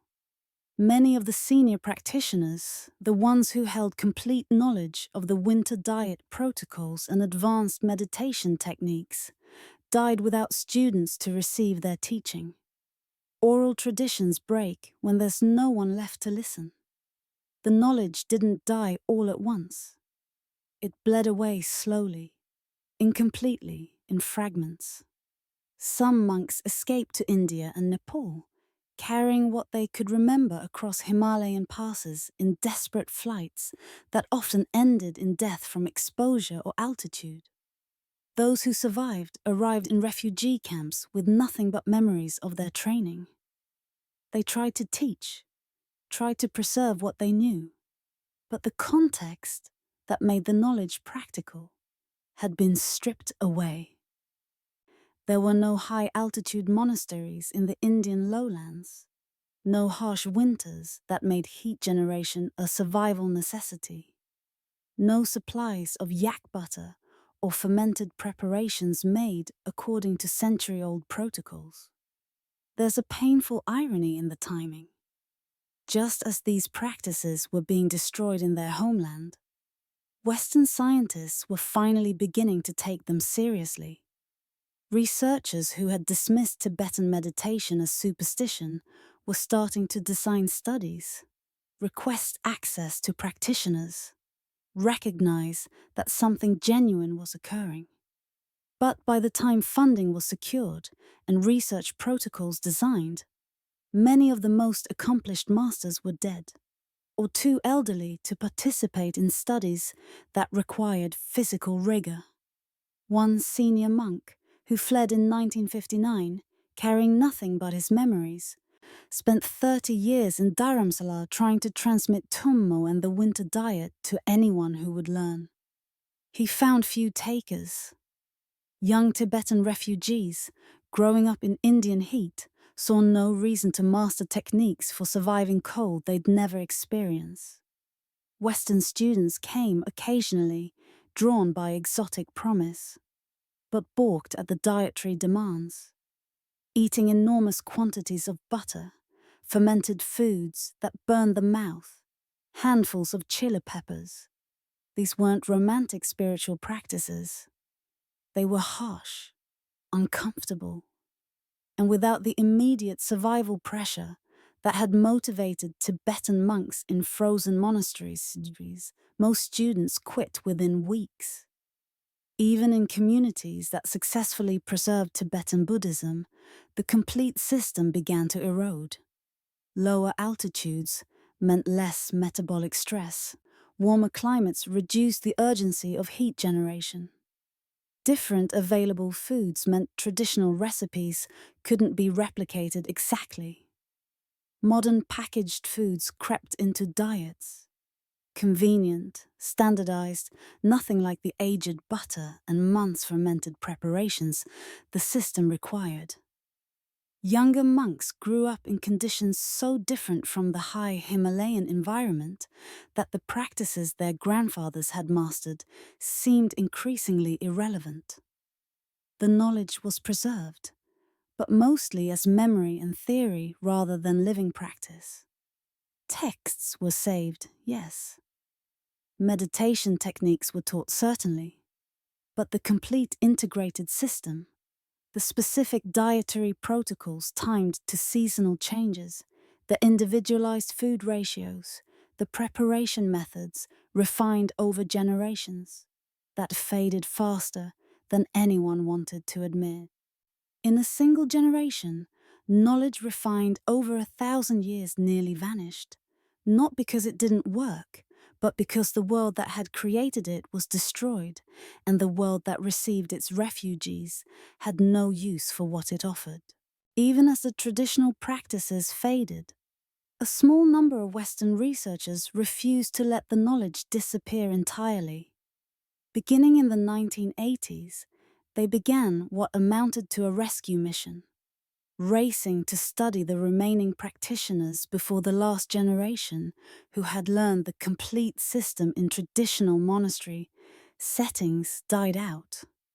What they documented would fill gaps in our understanding of human metabolism, but the process was frustrating, incomplete, and for decades largely ignored by mainstream science. Herbert Benson from Harvard Medical School was among the first to bring rigorous physiological measurement to the question. His team traveled to India and Nepal with thermographic cameras, temperature sensors, and metabolic monitoring equipment. They measured skin temperature changes, oxygen consumption, and heat output during tummo practice. The data was undeniable. Monks could generate significant, measurable heat through what appeared to be voluntary control. Benson published his findings in legitimate journals, but the work was received as interesting neuroscience's curiosity rather than revolutionary discovery. The focus remained almost entirely on meditation technique. The dietary component was largely missed. Researchers noted what monks ate in passing, mentioned it briefly in methodology sections, but didn't investigate it as a primary variable. This wasn't malicious oversight, it was paradigm blindness. In Western scientific frameworks of the time, meditation was fascinating because it suggested new understandings of mind-body connection. Diet was just nutrition mundane already understood. The possibility that specific dietary protocols were essential to the thermogenic effect simply didn't register as worth studying. Maria Koshevnikov, working between Harvard and the National University of Singapore, brought modern brain imaging and more sophisticated metabolic testing to the question in the 2000s. Her work documented neural activation patterns during tummo practice and measured brown fat activity in experienced meditators versus control subjects. The practitioners showed significantly higher brown fat activation and different metabolic responses to cold. Her research was meticulous, published in respected journals, and mostly read by other researchers studying similar niche questions. The breakthrough studies came later, almost accidentally. A research team in 2002 actually measured complete dietary intake alongside thermogenic capacity and found strong correlations that earlier studies had missed. A 2008 study analyzed brown fat tissue samples and found structural differences in long-term practitioners. A 2013 paper finally connected the pieces: dietary fat intake, meal timing, meditation practice, and measured heat production into one integrated framework. The complete picture was starting to emerge in scientific literature, but it remained fragmented across different journals, different research groups, never quite synthesizing into mainstream awareness. One research team spent 8 months in Ladakh, documenting complete dietary protocols from 3 elderly monks who had learned the traditional system before fleeing Tibet. They recorded everything: specific foods, exact quantities, preparation methods, timing schedules, seasonal variations. They created what was essentially the first scientific recipe for the winter diet, detailed enough that someone could theoretically replicate it. The resulting paper was published in an obscure journal on traditional medicine. Total citations over the next decade: 47. The frustration was palpable. Researchers had documented something genuinely remarkable: a nutritional and practice system that enabled humans to consciously control metabolic processes considered involuntary, generating heat sufficient to survive conditions that would kill untrained individuals. But the findings remained trapped in specialized academic literature, never crossing into mainstream medicine, nutrition advice, or public awareness. Then something shifted. The 2010s brought rising interest in biohacking, metabolic health optimization, cold exposure therapy, and ancestral health practices. Wim Hof, a Dutch athlete who had studied with Tibetan teachers and developed his own cold exposure method, brought aspects of the practice to massive public attention. Suddenly, researchers who had been studying monks for decades found new audiences. Performance athletes wanted to know about thermogenic capacity. Longevity enthusiasts were interested in metabolic flexibility. Health optimizers saw potential applications. The knowledge hadn't changed, but the cultural moment finally caught up to what the research had been saying for 30 years. The complete winter diet protocol, as practiced in high-altitude monasteries, doesn't translate directly to modern life. Most people lack access to yak butter aged in leather bags for months. Few can tolerate eating 50 grams of chili peppers daily. Fewer still want to structure their entire existence around practices designed for surviving Himalayan winters in unheated stone buildings. But researchers and experimental practitioners discovered something useful.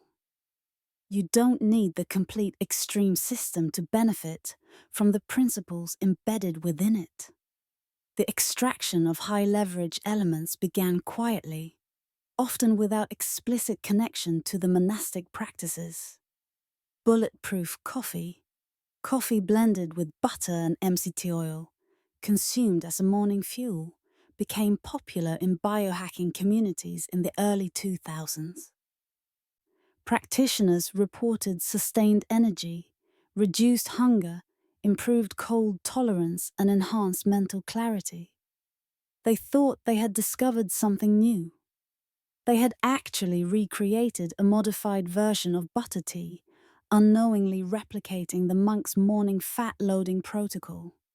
The mechanism was identical: high fat intake early in the day, shifting metabolism toward fat oxidation, creating sustained thermogenic effect. Thermogenic supplementation offered another entry point.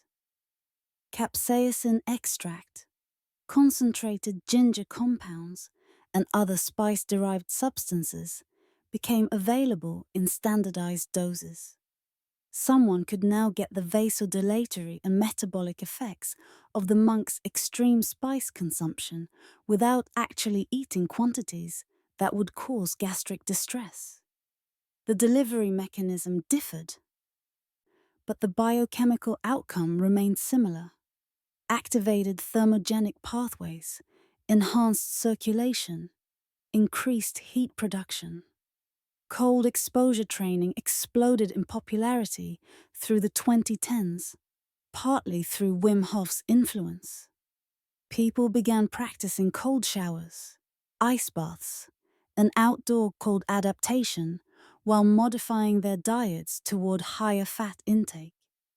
The combination proved more effective than either element alone. Athletes training for cold weather ultra-endurance events adopted protocols that looked remarkably similar to monastic practices. High-fat pre-race nutrition, compressed eating windows, cold adaptation training. They didn't know they were following patterns developed in Tibetan monasteries. They just knew it worked. Intermittent fasting became mainstream dietary practice. Udon, with millions adopting the 16-8 pattern, eating within an 8-hour window, fasting for 16 hours. This mirrored the monks' eating schedule almost exactly, and practitioners reported many of the same benefits. Improved metabolic flexibility, better energy stability, enhanced cold tolerance. The mechanism was the same metabolic switching the monks had been exploiting for centuries. Military research programs began investigating thermogenic nutrition for Arctic operations. How could soldiers maintain performance in extreme cold with less bulk from insulating clothing? The answer increasingly involved dietary protocols drawn from research on Tibetan practices, strategic fat timing, thermogenic compounds, meal scheduling designed to maximize heat production during critical periods. Some health clinics started using modified protocols for patients with poor circulation or cold sensitivity. Nothing extreme, slightly higher fat breakfast, standardized ginger supplementation, compressed eating windows, but following the underlying principles. Success rates were modest, but real. Traditional Tibetan medicine practitioners working in exile communities created perhaps the most interesting adaptations. They developed modernized winter diet protocols specifically for Western students who wanted authentic teaching but couldn't follow the full traditional system. One widely taught protocol replaced yak butter with MCT oil, a more available fat source that produced similar metabolic effects. Raw spices became standardized extracts in measured doses. Fermented foods were sourced locally rather than prepared traditionally. But the timing remained strict. The fat ratios were maintained, and the fasting windows were preserved. Students following these modified protocols reported measurable improvements in cold tolerance, energy stability, and metabolic flexibility within weeks. Not the extreme heat generation of master monks, but genuine, practical benefits that translated to daily life in modern contexts. The lesson wasn't that everyone should eat like a Himalayan monk. It was that principles discovered through centuries of survival pressure could be extracted, modified, and applied in completely different contexts while retaining functional value. The extreme system contained within it scalable wisdom, insights that worked at multiple intensities, adapted to various conditions. applicable far beyond the specific environment that created them. The monks' dietary practices violated nearly every principle of mainstream nutritional advice developed over the past 70 years. They consumed between 50 and 70% of their calories from fat, predominantly saturated animal fat from yak butter and meat. They ate 1 or 2 massive meals rather than small, frequent portions. They fasted for 14 to 16 hours daily, every single day, for months at a time. They consumed extreme quantities of spices that would be considered dangerous in conventional dietary guidance. By modern standards, this should have been a recipe for metabolic disaster, cardiovascular disease, and early death. Yet by every available metric, the monks maintained excellent metabolic health. They showed no signs of the chronic diseases that plague modern populations. Those who lived long enough to be studied in old age displayed remarkable metabolic function, maintained healthy body composition, and showed none of the insulin resistance or inflammatory markers associated with high-fat diets in typical populations. Something about the conventional wisdom wasn't adding up. The disconnect becomes clearer when you examine where mainstream nutritional guidance came from. The low-fat dietary recommendations that dominated from the 1950s through the 1990s emerged from studying populations living in temperature-controlled environments, working sedentary jobs, eating grain-heavy agricultural diets optimized for caloric abundance, rather than specific performance outcomes. The research subjects were predominantly dealing with diseases of excess and inactivity. The dietary advice was designed to prevent heart disease in people who sat in offices and drove cars. The monks were optimizing for completely different outcomes in completely different conditions. They needed maximum thermogenic capacity in extreme cold at high altitude while maintaining mental clarity during long meditation. They were physically active but not engaged in modern exercise. Their environment imposed selection pressure that modern humans never experience. Evaluating their diet by cardiovascular disease metrics designed for sedentary Americans was like judging a racing engine by fuel efficiency standards meant for commuter cars. Different purpose, different optimization, different rules. This reveals something profound. There may be no single optimal human diet, no one-size-fits-all nutritional strategy. Instead, there are multiple successful approaches, each adapted to specific contexts, goals, and environmental conditions. The monks' extreme fat consumption worked brilliantly for their purposes. The same diet might be problematic for someone sitting in a climate-controlled office trying to prevent heart disease. Both observations can be true simultaneously without contradicting each other. What the monks demonstrated most clearly was metabolic flexibility, the capacity to thrive on different fuel sources and rapidly switch between metabolic states.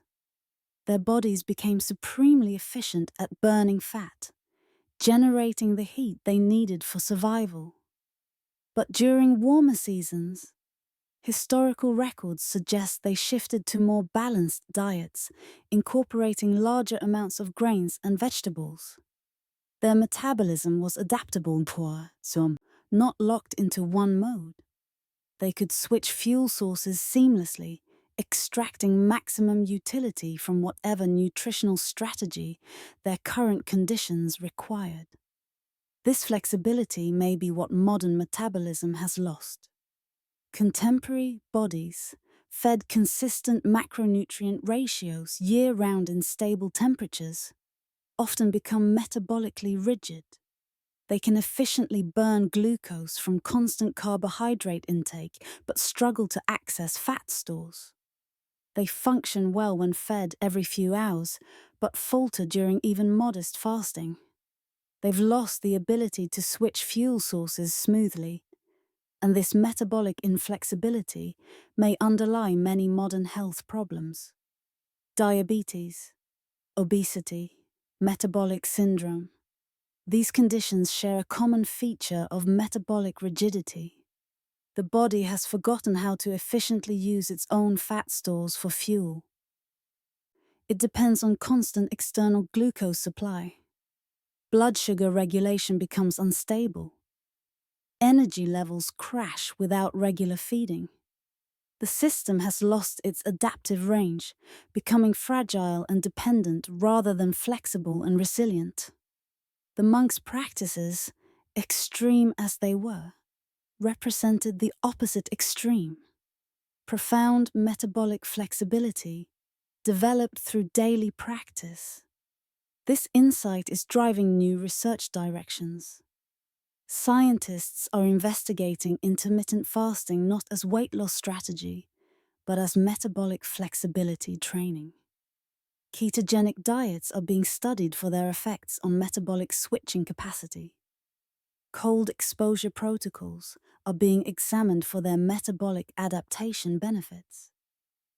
Researchers are finally asking whether the goal shouldn't be finding the perfect diet, but rather building metabolic systems that can handle nutritional variability.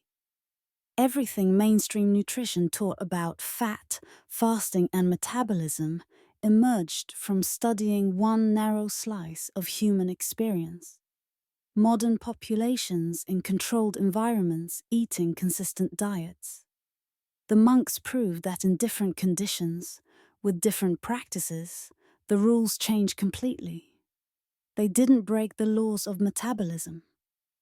They revealed that those laws have far more flexibility than mainstream medicine had recognized. Researchers initially studied the monks to understand one specific phenomenon: how humans could generate heat in extreme cold. What they found instead was a window into metabolic processes with implications far beyond temperature regulation. The dietary and practice patterns that enabled thermogenesis turned out to affect nearly every system in the body. And the mechanisms that produced warmth in frozen monasteries were the same mechanisms modern medicine was desperately trying to activate for treating diseases that had nothing to do with cold. The metabolic disease connection emerged almost accidentally. Researchers noticed that the dietary patterns supporting thermogenesis, high fat intake, compressed eating windows, extended fasting periods, bore striking similarity to interventions showing promise for diabetes and metabolic syndrome. When studies tested modified versions of the monks' eating patterns on participants with insulin resistance, results were remarkable. Glucose control improved, inflammatory markers decreased, energy stability increased throughout the day rather than crashing between meals. The mechanisms overlapped completely. Metabolic flexibility that allowed efficient fat burning for heat was the same flexibility that enabled stable blood sugar without constant external glucose supply. Cognitive effects were harder to quantify but consistently reported. Monks described enhanced mental clarity during winter diet adherence, a sharpness of focus that accompanied the thermogenic state. Modern research is beginning to validate this subjectively.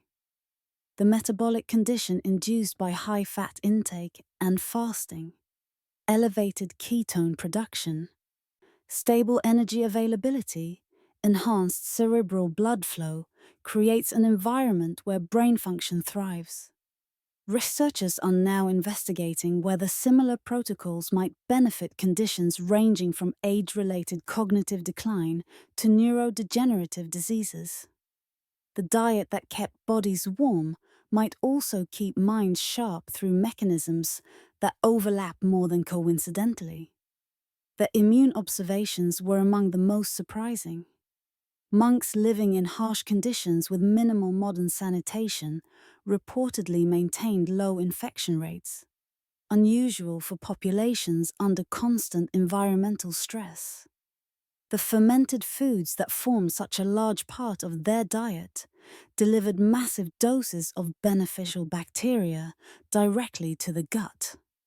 Recent research into the gut microbiome's influence on immune function suggests this wasn't coincidental. The specific bacterial strains cultivated through traditional fermentation practices appear to support immune regulation and reduce systemic inflammation. Modern probiotic research is essentially trying to replicate what monks achieved through centuries-old food preservation techniques. Longevity patterns prove difficult to study rigorously. Records from traditional monasteries weren't maintained with demographic precision.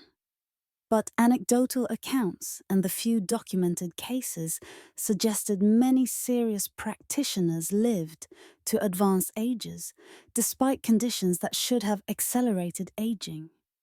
The metabolic strategies that supported thermogenesis, enhanced mitochondrial function, reduced inflammatory signaling, metabolic flexibility, regular fasting, align closely with mechanisms associated with healthy aging in modern research. The practices designed for surviving extreme cold may have inadvertently optimized for longevity through overlapping biological pathways. Specific research threads began connecting these dots explicitly.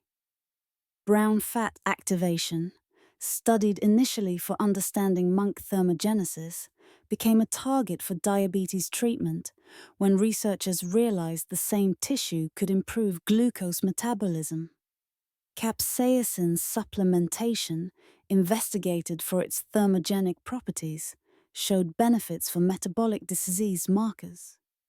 Meal timing research, informed by the monks' compressed eating windows, revealed how circadian rhythm optimization affected everything from cancer risk to cognitive performance. The pattern became impossible to ignore. Many cutting-edge health interventions were rediscovered versions of elements embedded in the monk's traditional system. Ketogenic diets for metabolic health and cognitive support, intermittent fasting for longevity and disease prevention, cold exposure therapy for metabolic optimization, high-intensity breathing practices for stress management and performance. Each intervention had been independently discovered through modern research pathways, validated through clinical studies, and promoted as innovative science. Only later did researchers realize that Tibetan monks had been combining all these elements into one integrated practice for centuries. The irony was profound. Western medicine had dismissed these practices as prescientific superstition, unworthy of serious study. Then it independently discovered the same principles through expensive research programs, published them in prestigious journals, and presented them as cutting-edge discoveries. The monks weren't ahead of their time. Modern medicine was simply very late in catching up to observations that careful attention to human biology could have revealed far earlier. The monk system wasn't designed to treat diabetes or prevent dementia. It was designed to survive Himalayan winters. But the metabolic optimization required for that specific challenge turned out to benefit nearly every physiological system, suggesting something important. Maybe the human body functions best not when protected from all stress, but when challenged appropriately and supported adequately. The monks had discovered this through necessity. Modern medicine was rediscovering it through decades of research into why removing all challenge and variability from human life was creating chronic disease. Humans are adaptation specialists. We've colonized every climate zone on Earth, From Arctic ice to equatorial heat, from sea level to extreme altitude, no other large mammal displays this range. Polar bears can't survive in deserts. Camels can't handle tundra. But humans, with our relatively unchanged biology, thrive everywhere. This adaptability isn't primarily genetic, it's phenotypic. Our bodies can reshape themselves in response to environmental demands, within broad parameters, given the right inputs and sufficient time. Modern life has systematically narrowed this adaptive range. We spend our existence in temperature-controlled boxes, homes, cars, offices, experiencing perhaps a 10-degree temperature variation throughout the year.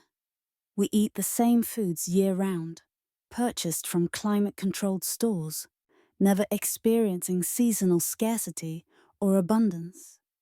We avoid physical challenge whenever possible, engineering comfort into every activity. Our bodies never receive signals that would trigger adaptive expansion. The machinery for adaptation remains intact, but dormant, like muscles that atrophy from disuse. The monks represented the opposite approach. They deliberately exposed themselves to extreme stresses, cold that could kill, dietary patterns that modern medicine would call dangerous, meditation practices that pushed mental and physical limits. But they didn't do this recklessly. Every stressor came paired with specific support. The cold came with dietary strategies that enabled adaptation rather than damage. The fasting came with nutrient-dense feeding periods. The challenging meditation came with proper instruction and gradual progression. This was calibrated stress designed to expand capacity rather than break the system. The concept has a name in biology: hormesis. Low to moderate doses of stressors that would be harmful at high doses instead trigger beneficial adaptive responses. Exercise is hormetic. It damages muscle tissue, but appropriate damage followed by recovery makes muscles stronger. Fasting is hormetic. It stresses metabolic systems, but appropriate fasting improves metabolic flexibility. Cold exposure is hormetic. It challenges thermoregulation, but controlled exposure expands thermal tolerance. The monks had discovered hormesis through empirical observations centuries before scientists formalized the concept. Their adaptive capacity extended far beyond temperature. Historical accounts describe monks traveling long distances at altitude that left lowlanders gasping. They could sit motionless in meditation for hours, while maintaining mental clarity that would elude most people after 20 minutes. They reportedly required less sleep than normal populations while maintaining high function. Their bodies and minds had expanded their operational range through systematic challenge and support, becoming capable of performance that seemed superhuman, but was actually deeply human. Just trained rather than latent. Modern health problems may partly reflect lost adaptive capacity. Bodies that never experience cold lose the ability to generate heat efficiently. Metabolisms that never experience fasting lose the flexibility to access stored energy. Cardiovascular systems that never face intense demand lose reserve capacity. The systems atrophy not from disease, but from disuse, becoming fragile and dependent on narrow optimal conditions. Step outside those conditions and performance collapses. Some researchers now investigate adaptive stress training as health intervention, controlled cold exposure to rebuild thermal regulation, periodic fasting to restore metabolic flexibility, high-intensity exercise to expand cardiovascular capacity, heat exposure through sauna to improve stress response. Each intervention challenges a different system, forcing adaptation expanding the range of conditions the body can handle competently. The monk's practice was an integrated version of this approach, challenging multiple systems simultaneously while providing comprehensive support. The crucial element is support. Stress alone is traumatic, breaking systems rather than strengthening them. The monks didn't just freeze, they ate specifically to enable cold adaptation. They didn't just fast, they timed fasts and fed with precision to support metabolic flexibility. They didn't just meditate, they built gradually over years with proper instruction. Modern applications must include this same careful calibration. Appropriate challenge paired with adequate recovery and targeted nutritional support. What the monks ultimately demonstrated was that human limitation is far more negotiable than commonly assumed. The capacities they developed, voluntary thermogenesis, extreme cold tolerance, metabolic flexibility, sustained mental clarity, weren't mutations or miracles. They were trainable features of standard human biology, expanded through systematic practice. The potential existed in every human body. Most people never developed it because their environment never demanded it and their lifestyle never challenged it. The monks didn't have superhuman genetics. They had training systems refined over centuries that systematically expanded normal human capacity to extraordinary levels. This reframes the question of human potential entirely. What we call impossible might simply be untrained. What we assume are fixed limits might be starting points waiting for appropriate challenge and support. The monks proved that human biology is far more plastic, far more expandable than modern life allows us to discover. The question seems obvious once you understand what the monks could do. Why would anyone choose this path? Heavy wool clothing existed. Fires could be built. Fuel could be stored. Monasteries could have been constructed at lower, warmer altitudes. The technology to avoid the harshest elements was available even in medieval Tibet. Yet the monks deliberately maintained conditions that pushed human physiology to its limits. The choice wasn't made from ignorance or necessity. It was philosophical, rooted in a worldview that inverted how most people think about comfort and challenge. In Buddhist philosophy, dukkha, often translated as suffering, but more accurately understood as dissatisfaction or discomfort, isn't something to be eliminated from life. It's something to be understood, engaged with, transformed through direct experience. Liberation doesn't come from building walls against discomfort. It comes from changing your relationship with discomfort so completely that it no longer controls you. The cold wasn't an enemy to defeat. It was a teacher offering lessons that comfort could never provide. Tummo practice was always framed as spiritual training first, with physical heat generation almost as a side effect. The goal wasn't staying warm. The goal was learning to maintain mental clarity and emotional equilibrium while experiencing intense physical discomfort.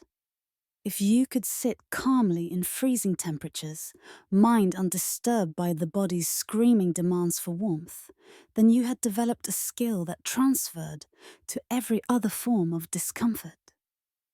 The cravings of desire, the burn of anger, the grip of fear, all became manageable once you'd learned to sit peacefully while your body experienced conditions it was designed to flee from. This philosophy extended to every aspect of the practice. The diet's challenging flavors, the aggressive sourness of fermented foods, the burning intensity of extreme spices, the overwhelming richness of concentrated butter were features, not bugs. Eating this way required constant presence and awareness. You couldn't mindlessly consume these foods. Every meal demanded attention, conscious choice, the deliberate override of immediate preference in service of longer-term purpose. This was mindfulness training disguised as nutrition. The monks embraced what modern culture has systematically eliminated: voluntary difficulty. Contemporary life optimizes relentlessly for comfort and ease. We engineer friction out of every experience, viewing any unnecessary challenge as a design flaw to be fixed. The monks saw this entirely differently.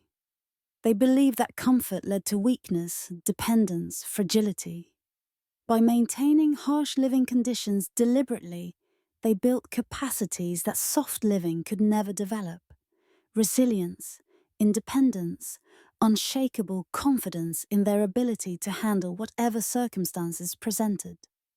The paradox was that these extreme practices didn't make the monks miserable. They made them free. A monk who could generate heat in frozen halls wasn't trapped by winter the way others were. He could meditate comfortably in conditions that would kill the unprepared. He could travel mountain passes in weather that closed them to everyone else. He could live simply, requiring almost nothing from the external world, completely autonomous in his capability. The harsh training created freedom rather than restriction, expanding what was possible rather than limiting it. Modern culture inverts this relationship. We view comfort as a right, discomfort as a problem requiring solution, challenge as something to be avoided whenever possible. The thermostat stays at 72 degrees. Food is available every few hours. Physical challenge is optional, something chosen occasionally for fitness, but carefully controlled and minimized. This approach assumes that human flourishing requires protection from difficulty, that the good life means eliminating struggle. The monks believed the opposite. They saw discomfort as the raw material of growth, challenge as the mechanism of transformation, voluntary difficulty as the path to capability that no amount of comfort could provide. They didn't endure the cold despite hating it. They chose the cold deliberately, embraced it as essential training, used it as a tool for developing capacities that went far beyond temperature regulation. The freezing meditation halls weren't unfortunate circumstances to be tolerated. They were laboratories for becoming more fully human, more capable, more free from dependence on conditions being exactly right. In Tibetan Buddhism, Tummo was never just about staying warm. The term itself, inner fire or inner heat, carried layers of meaning that extended far beyond literal temperature. The physical practice was understood as the most tangible, experiential introduction to principles that operated on every level of human experience, from the grossly physical to the subtly spiritual. Learning to generate warmth in the body was considered preparation for generating something far more important: the heat of wisdom that burns away ignorance. Fire transforms. It takes solid wood and reduces it to ash. It takes cold water and turns it to steam. It changes the fundamental nature of whatever it touches. In Buddhist philosophy, wisdom operates the same way. It transforms the nature of consciousness itself. Ignorance becomes understanding. Cold indifference becomes warm compassion. Rigid ego clinging softens and eventually dissolves. The monks believed that learning to work with the literal physical fire in the body taught the same skills needed to work with the metaphorical fire of spiritual transformation: intensity of focus, sustained practice, understanding proper conditions, patience with gradual development. The symbolism was embedded in every detail. Heat was visualized as originating at the navel, just below the solar plexus, a location corresponding to what traditional medicine called the fire chakra, the energy center associated with willpower, transformation, and digestive power in both physical and metaphorical senses. Just as the stomach digests food, this center was believed to digest experience, transforming raw sensation into understanding. Beginning heat generation there connected physical warmth to this transformative capacity.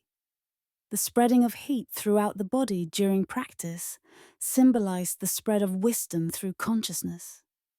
Just as warmth moved from the core outward to the limbs and extremities, realization was understood to spread from initial insight throughout all aspects of mind, eventually reaching and transforming even the most peripheral habitual patterns of thought and reaction. The practice gave practitioners direct, felt experience of how transformation spreads from a concentrated source to pervade an entire system. Advanced practitioners who could warm not only themselves, but people sitting near them were held in special regard. This wasn't just impressive thermogenesis. It symbolized the bodhisattva path, the commitment to use one's own realizations not just for personal benefit but to warm others, to bring benefit to the community. The monk who could share heat physically was practicing the same generous impulse that would eventually manifest as sharing wisdom, comfort, and understanding with all beings. Tummo was never taught in isolation. Monks approached it only after years of foundational training, basic meditation to develop concentration, ethical discipline to create stable life conditions, philosophical study to understand the framework they were working within. By the time someone began Tummo practice, they had already spent years contemplating impermanence, investigating the nature of suffering, developing compassion. They understood the symbolic dimensions before they began generating literal heat. Teachers made these connections explicit. One teaching story describes a master watching his students shiver through failed practice attempts, then asking, "If you cannot master your relationship with cold, how will you master your relationship with fear? If you cannot control the heat in your body, how will you control the passions in your mind?" The physical challenge was always understood as training ground for mental and spiritual challenges. The cold was just the most tangible, unavoidable teacher available. Present every winter, demanding engagement, impossible to ignore. This metaphorical framework gave meaning to practices that could otherwise seem like pointless self-torture. The cold wasn't arbitrary suffering. It was a specific challenge teaching specific lessons about transformation, persistence, proper conditions, and gradual development. The demanding diet wasn't asceticism for its own sake. It was training in conscious relationship with physical needs, in delayed gratification, in choosing long-term benefit over immediate comfort. Modern practitioners often extract Tummo from this context, focusing purely on measurable results. Improved cold tolerance, enhanced metabolism, voluntary control of autonomic processes. These benefits are real and valuable, but they represent only the outer layer of a practice that was designed to operate on multiple levels simultaneously, using physical transformation as both goal and metaphor for something deeper. The monks weren't just trying to stay warm. They were trying to become the kind of beings who could generate warmth, physical, emotional, spiritual, in conditions designed to extinguish it. Most people hearing about monks surviving Himalayan winters through meditation and sparse diets aren't planning monastic lives. They have mortgages, deadlines, relationships that demand attention, bodies that already feel stressed without adding ice caves to the equation. And yet something about what these monks achieved keeps pulling at the mind, suggesting truths that extend far beyond mountain hermitages and religious devotion. The question isn't whether you should eat barley flour and meditate in freezing darkness. The question is what principles enabled humans to do something most would consider impossible, and whether those principles apply to the challenges you actually face. Start with the most obvious lesson, the one hidden in plain sight.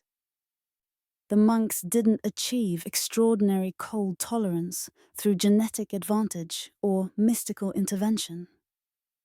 They achieved it through systematic practice, sustained over years. Every capacity they demonstrated was built through patient, intelligent repetition under progressively challenging conditions. This principle transfers completely. Whether you're developing a skill, building a business, or cultivating emotional stability, the mechanism remains identical.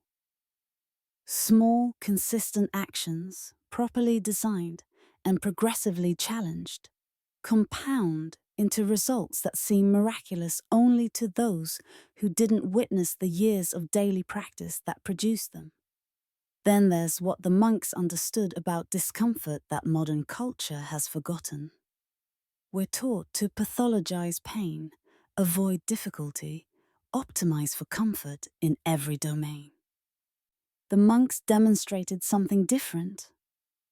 They showed that voluntary engagement with appropriate challenge doesn't damage you.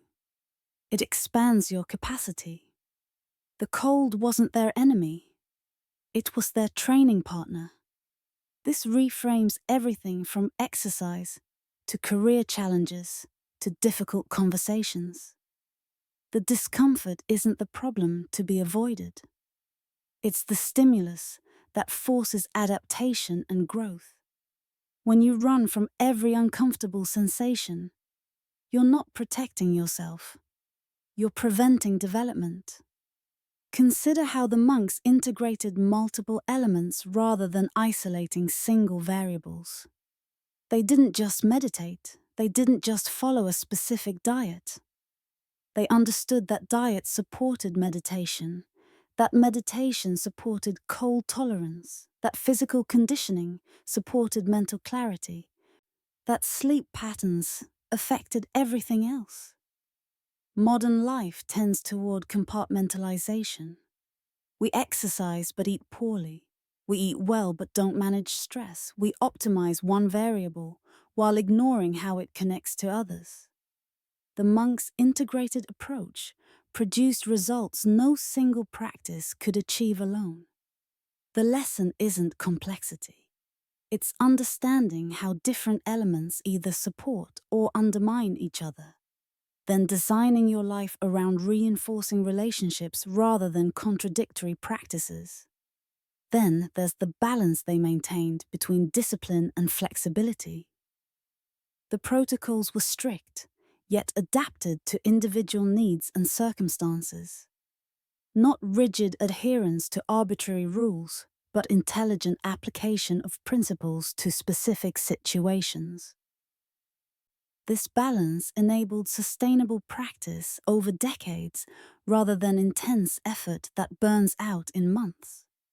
Most people oscillate between chaos and unsustainable discipline, never finding the middle path that actually works long-term. Perhaps most valuable is how the monks measured progress. They thought in years and decades, not days or weeks. When you're building cold tolerance or meditation capacity over 10 years, daily fluctuations become irrelevant noise. You're tracking direction, not position. This patience stands in sharp contrast to cultures that expect transformation in weeks and give up when quick results don't materialize. Real development of any meaningful capacity operates on longer timescales than we're typically willing to accept.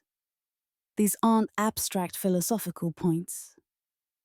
They're principles that apply whether you're building stress resilience, career skills, physical conditioning, or emotional regulation. The specifics differ. The underlying mechanics don't.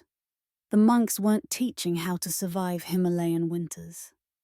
They were demonstrating what systematic development of human potential looks like when you combine intelligent practice, appropriate challenge, integrated support systems, balanced discipline, and patience for the long game. Most people won't meditate in ice caves, but everyone can apply these principles to capacities worth developing in their actual lives. The monks' practices weren't about achieving superhuman abilities. They were about fully developing normal human capacities through conditions designed for that development, which raises uncomfortable questions about the conditions modern life creates and what capacities we're developing or atrophying as a result. There's a number worth considering. The average person living in a developed country now spends 87% of their time indoors, moving between climate-controlled spaces where the temperature varies by no more than 6 degrees. Home stays around 70 degrees. The office stays around 72. The car warms or cools to match.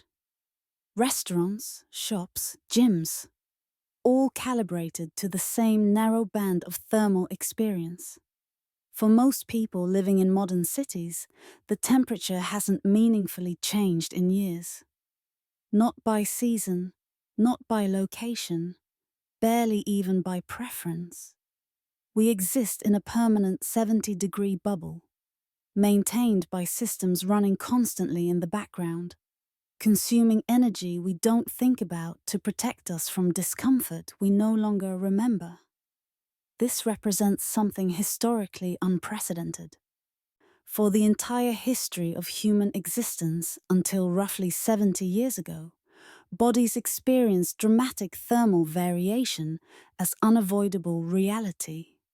Winters were cold, summers were hot, mornings differed from afternoons. Indoors tracked somewhat behind outdoors but never achieved complete independence from external conditions. Human physiology evolved in that variable environment, developing elaborate mechanisms for responding to thermal challenge. We have entire metabolic systems designed to activate in cold, generating heat through specialized fat tissue. We have sophisticated cooling mechanisms for heat. These aren't vestigial remnants. They're fundamental aspects of how metabolism and physiology function.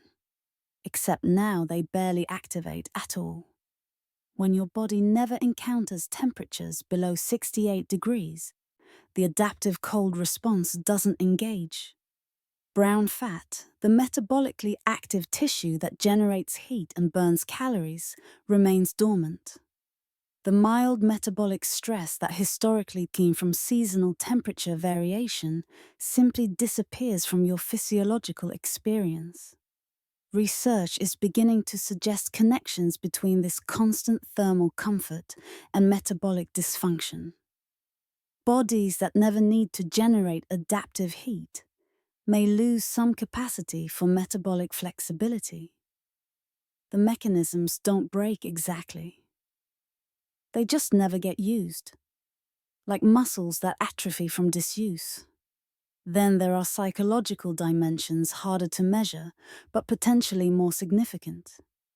People raised in heavily climate-controlled environments report increased sensitivity to minor discomforts and reduced capacity to adapt to suboptimal conditions.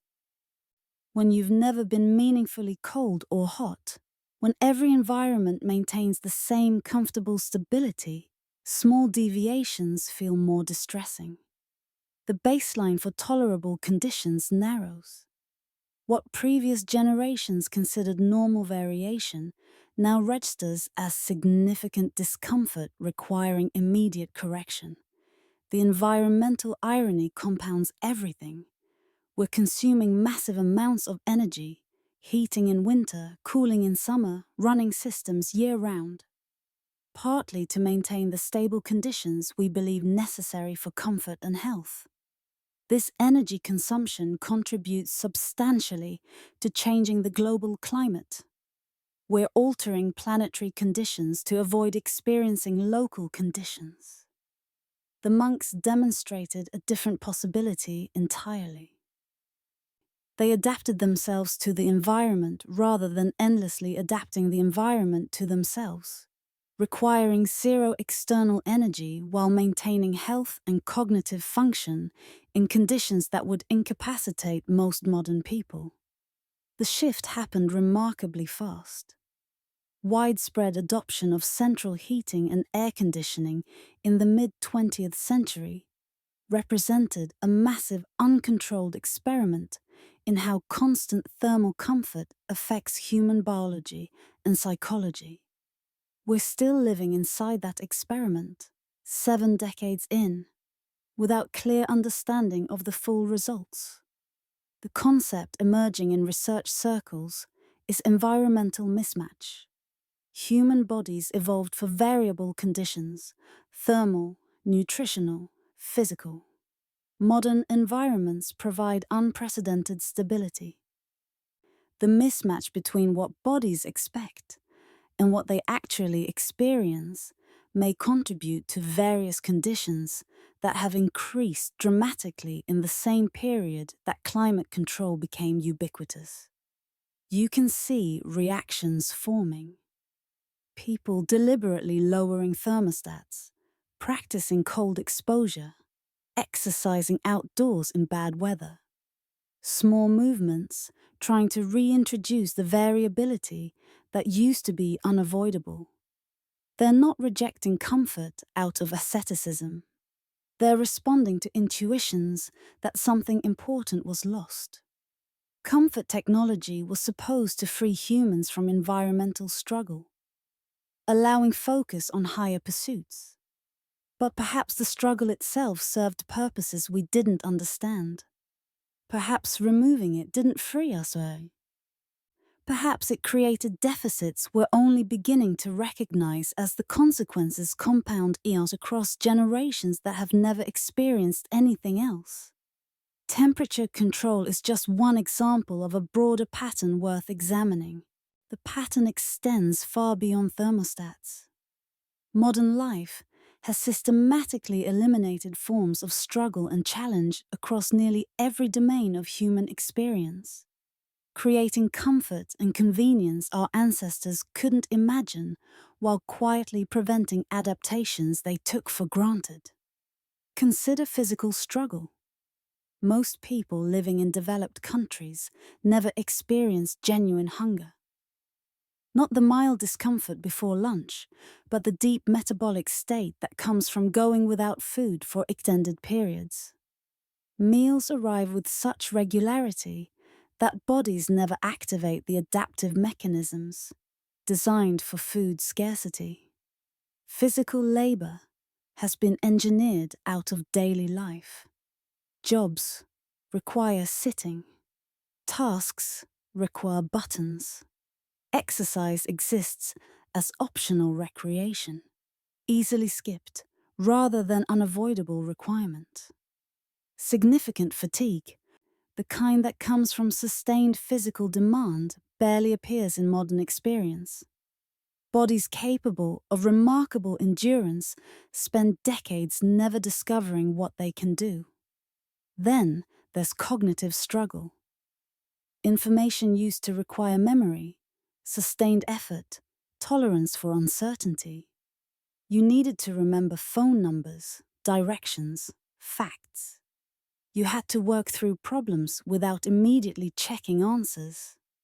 Learning demanded concentration sustained across long periods without external stimulation. Now information arrives instantly through devices always within reach. Memory becomes optional. Concentration shrinks to whatever can fit between notifications. The cognitive muscles that develop through sustained effort with incomplete information. The capacity to think through uncertainty, to hold complex problems in mind, to tolerate not knowing. These atrophy from disuse. Emotional struggle follows similar patterns.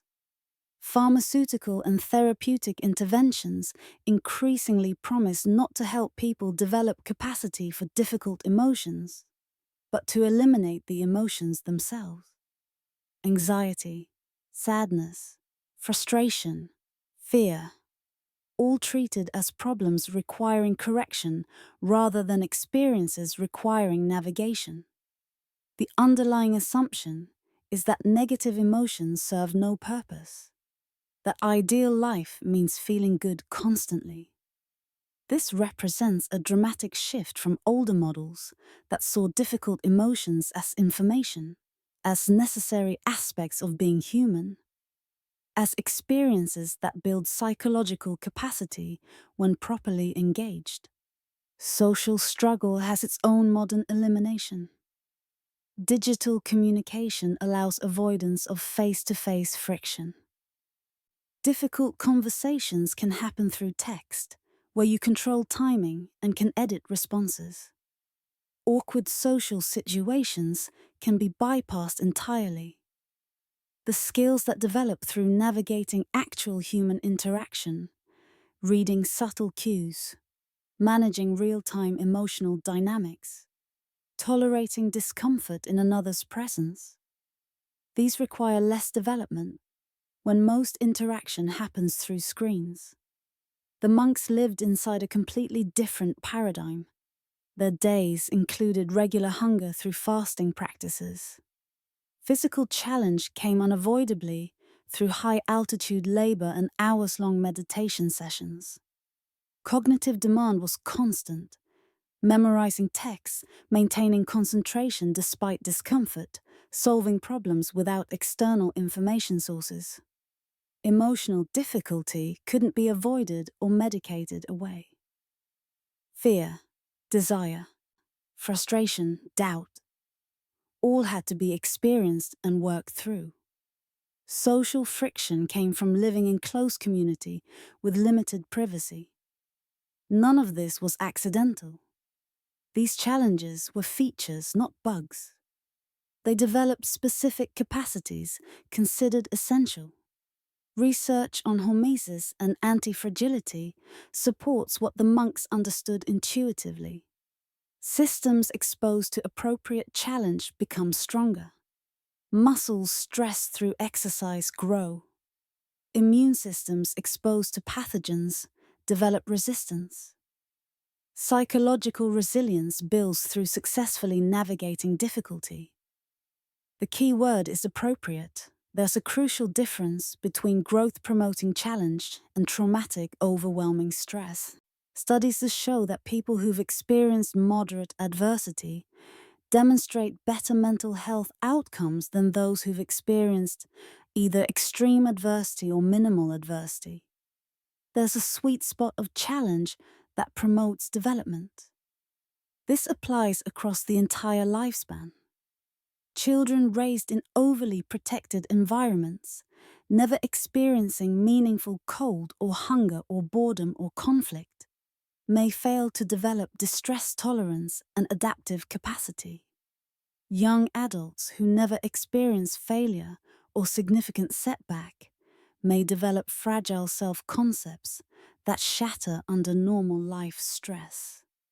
Older adults who avoid all physical challenge experience accelerated cognitive and physical decline compared to those who maintain demanding activities.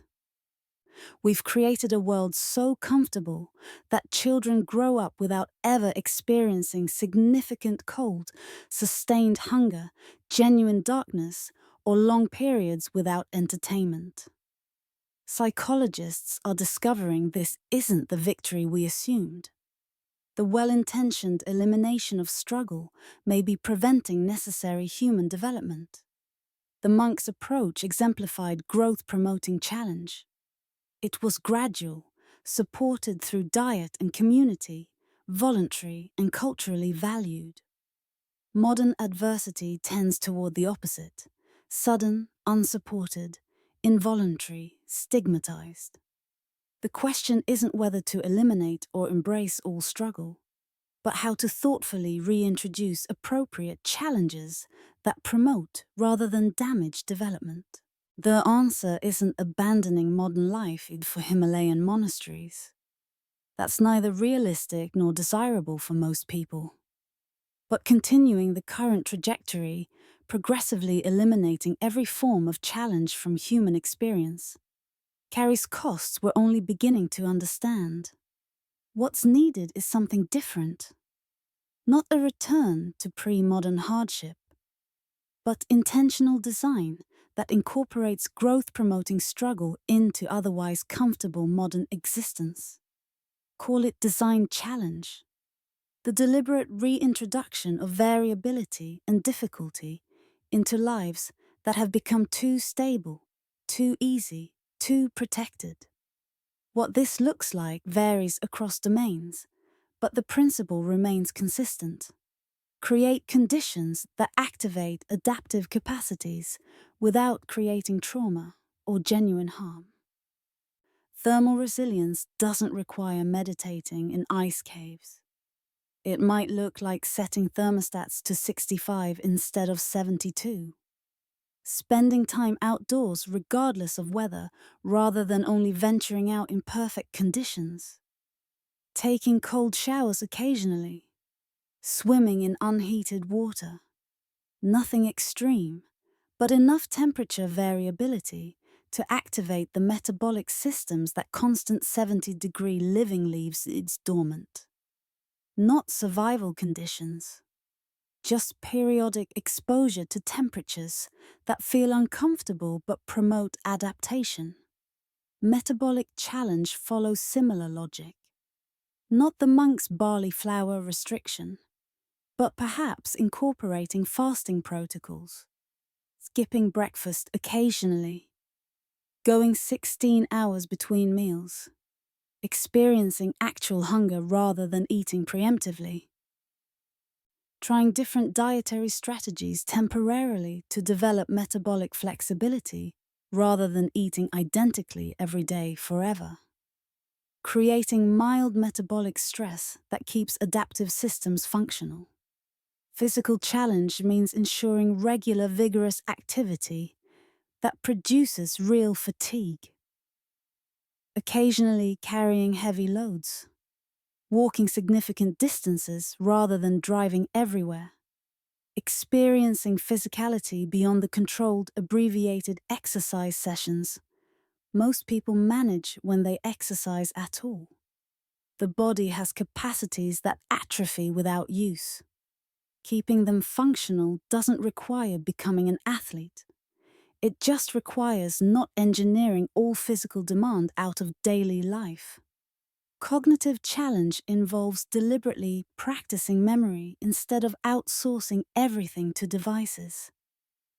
Engaging difficult material that requires sustained concentration. Solving problems without immediately checking answers. Taking digital Sabbaths where you function without constant information access. Not rejecting technology entirely, but ensuring the cognitive muscles that develop through sustained effort don't completely atrophy. Emotional challenge is trickier, but perhaps most important. Mindfulness practices that involve observing discomfort without immediately trying to eliminate it. Therapeutic approaches focused on building capacity to experience difficult emotions rather than only reducing symptoms. Learning that anxiety, sadness, frustration aren't malfunctions requiring correction, but information requiring engagement. The key principles matter more than specific practices. Challenges should be voluntary, not forced. Gradual, not sudden. Supported through community, knowledge, and resources. Appropriately dosed for individual capacity. The monks didn't throw novices into blizzards. They built up gradually with dietary support, proper instruction, and community structure. Modern design challenge should follow the same logic. We're creating conditions for growth, not trauma. This isn't just individual practice. Institutional design matters. Schools could incorporate more unstructured outdoor time regardless of weather, following Scandinavian nature preschool models. Workplaces could design for stairs and standing rather than engineering out all movement. Communities could create public cold plunge facilities. Healthcare systems could prescribe challenge protocols alongside medications, fasting programs, cold exposure therapy, vigorous exercise prescriptions. Examples are emerging. Nature preschools operating outdoors year-round in Canada and Scandinavia. Companies offering cold exposure memberships. Therapists using controlled exposure protocols for anxiety. Nutritionists prescribing time-restricted eating. These represent early experiments in reintroducing healthy challenge. Implementing these changes requires cultural shift. We need to value resilience alongside comfort, see appropriate struggle as developmental rather than purely negative. Accept that optimization for different goals requires different conditions. The culture that treats all discomfort as problem to be eliminated will keep eliminating challenges until adaptive capacity disappears entirely. The monks' extreme practices point towards something important at I. Not that we should all live in freezing monasteries, eating yak butter, and meditating for decades, but that modern life has swung too far toward eliminating challenge, and we need thoughtful correction. A new synthesis that preserves genuine benefits of comfort and technology while maintaining human capacities that constant ease slowly erodes. The solution isn't returning to the past.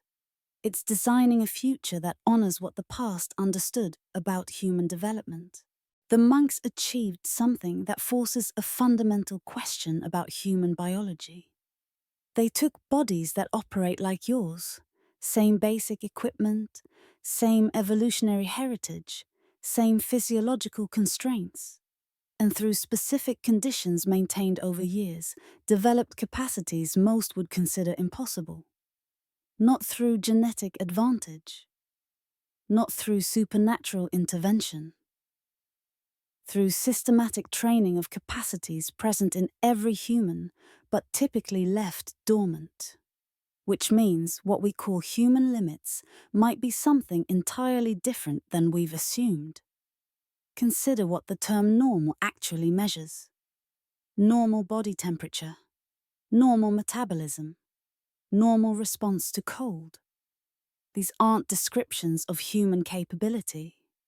They're descriptions of human performance under typically modern conditions. Sedentary lifestyle, constant thermal comfort, regular meals, minimal physical challenge. Change the conditions radically, sustain them long enough, and you get different normals. The monks' normal involved surviving temperatures that would kill most people, maintaining mental clarity on minimal nutrition, controlling physiological processes supposedly beyond conscious influence. Their normal and your normal describe the same species under profoundly different developmental conditions. This reveals something crucial about biological plasticity. Human capacities aren't fixed by genetics into narrow ranges. They're shaped through the interaction between genetic potential and environmental inputs over time. The monks demonstrated developmental plasticity, taking standard human biological equipment and through specific training conditions sustained across years expanding capacities far beyond typical ranges. The equipment was ordinary. The development was extraordinary. You see similar patterns across domains once you start looking. Neuroplasticity research shows the brain reorganizing itself throughout life in response to demands placed on it. London taxi drivers develop enlarged hippocampi from navigating complex routes. Musicians develop enhanced auditory processing regions. The brain isn't fixed architecture. It's responsive tissue that builds capacity where capacity gets used. Exercise physiology demonstrates radical bodily adaptability. Untrained people struggle to run a mile. The same bodies, given appropriate training over months, complete marathons. Muscle tissue, cardiovascular systems, metabolic pathways all respond to sustained demand by expanding capacity. The baseline isn't the ceiling. It's just what happens without particular development. Language acquisition shows cognitive plasticity. Children raised in multilingual environments develop capacities for distinguishing sounds and managing linguistic complexity that monolingual children don't. The underlying brain is the same. The developed capacity differs based on environmental inputs during critical periods. What we call human nature or normal performance represents a baseline shaped by typical conditions, not a ceiling of possibility. Most people develop similar capacities because most people experience similar conditions. Modern life has become culturally homogeneous in ways that constrain developmental diversity. Everyone experiences climate control, sedentary work, similar diets, comparable physical demands. This convergence of conditions produces convergence of developed capacities. Traditional cultures showed more diversity despite less technological sophistication.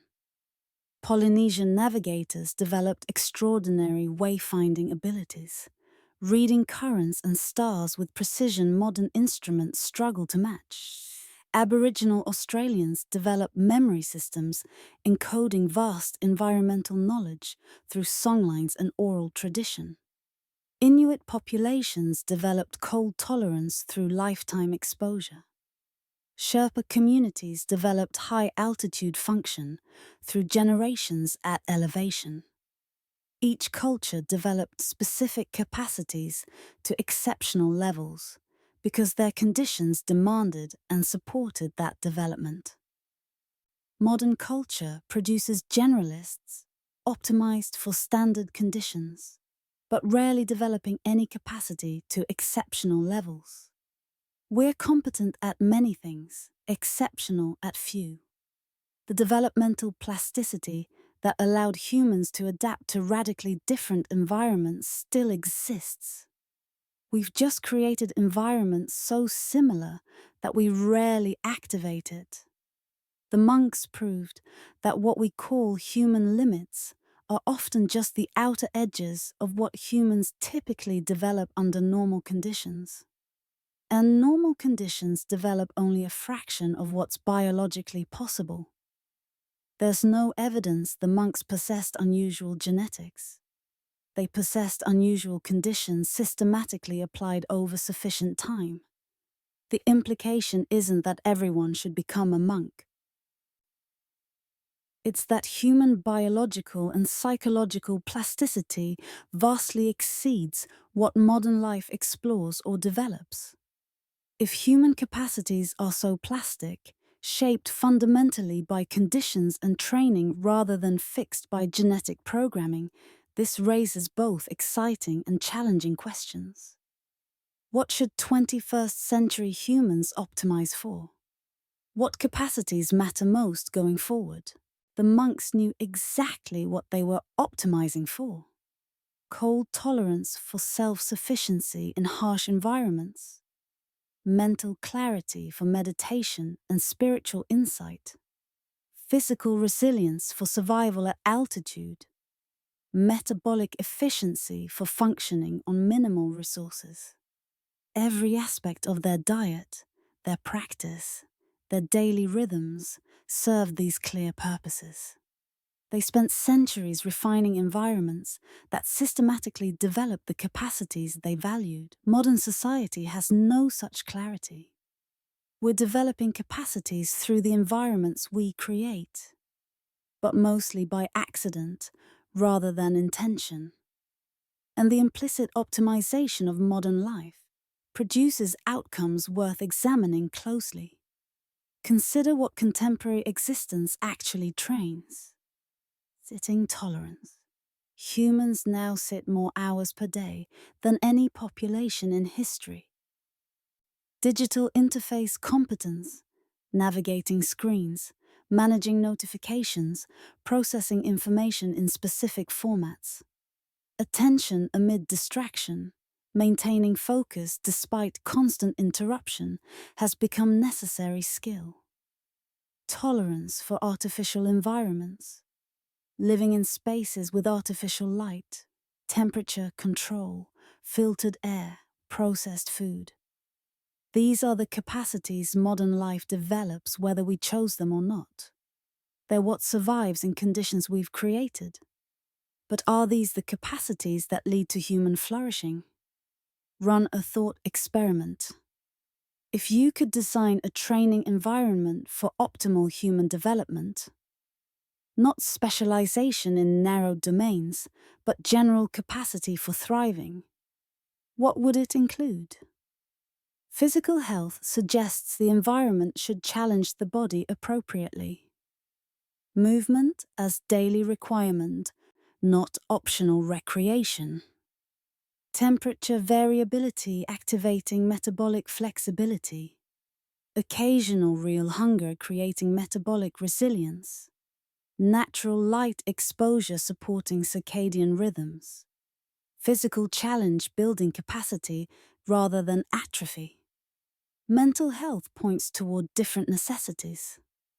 Problem solving with real stakes and unclear solutions. Sustained attention on complex tasks without constant interruption. Social cooperation requiring actual coordination with other humans. Emotional regulation through experience rather than avoidance. Cognitive challenge that builds rather than depletes. Meaning and purpose require clear goals and roles that feel genuinely significant, not manufactured purpose through consumer identity or entertainment, but contribution that matters to something beyond the self. Work connected to visible outcomes. Roles within communities that depend on your participation. Community and belonging need genuine interdependence. Not the loose digital connections modern life provides, but actual reliance on specific other humans who rely on you. Shared struggle creating bonds. Contribution to collective goals. Belonging earned through participation rather than purchased through membership. Many traditional cultures, including monastic communities, implicitly created environments hitting these requirements, not through explicit design always, but through evolved practices that worked. The monk's environment forced daily physical challenge, provided unmistakably clear purpose through spiritual development, created tight community where every member mattered, demanded emotional regulation because there was no escape from discomfort, no entertainment to avoid, no pharmaceutical shortcuts. Modern life offers different trade-offs. Physical comfort eliminates challenge. Purpose becomes diffuse, often centered on consumption or career advancement, disconnected from visible impact. Community becomes optional digital connection rather than necessary interdependence. Emotional regulation becomes less necessary when entertainment provides constant distraction and medications promise to eliminate difficult feelings. Neither environment is simply better or worse. They're optimization for different outcomes. But modern optimization happened mostly accidentally, driven by technological capability, and economic incentives, rather than conscious choice about human development. The monks spent centuries perfecting an environment that develops specific human capacities. We're spending decades letting technology companies design environments that shape us in ways we've never questioned. The crucial insight is that these are choices, not inevitabilities. We can design living environments, work environments, educational environments that deliberately cultivate valued capacities. Examples are emerging. Schools structured around outdoor education regardless of weather, building physical resilience. Companies designing offices for movement and face-to-face interaction rather than sitting in screens. Communities organizing around shared practices, cold exposure groups, collective fasting protocols, physical projects requiring cooperation. These represent intentional environment design, not returning to pre-modern conditions entirely, but consciously choosing what to keep from modernity and what to reintroduce from older patterns. The monks weren't right about what to optimize in some absolute sense. Different people may value different capacities, but they were intentional and clear. They knew what they were building toward and designed everything to support it. Modern society needs similar clarity, not universal agreement on single optimal path, but conscious engagement with the question: what capacities do we want to develop in ourselves, our children, our communities? What environments support that development? And are we willing to design for those outcomes even when it means accepting some discomfort or inconvenience? Understanding that environment shapes capacity, and that we can design environment, transforms passive acceptance into active choice. The question becomes not whether to optimize, but what to optimize for, and whether we'll do it intentionally or let it happen by default. Humanity is entering a period unlike any in our history. Climate patterns shifting faster than ecosystems can adapt. Technological transformation accelerating beyond cultural capacity to integrate it. Potential colonization of environments, deep oceans, orbital stations, other planets that human bodies didn't evolve to inhabit. Radical extensions of lifespan creating challenges our ancestors never faced. These changes will demand new forms of human adaptation. The monk's story offers something valuable here, a model that looks increasingly relevant as the future arrives faster than expected. They demonstrated humans adapting themselves to challenging environments through systematic training, rather than only adapting environments to human comfort. That principle, voluntary, intelligent self-modification through practice, may prove crucial in coming decades. Consider climate adaptation first. As global temperatures rise and become more variable, humans may need better thermal tolerance in both directions.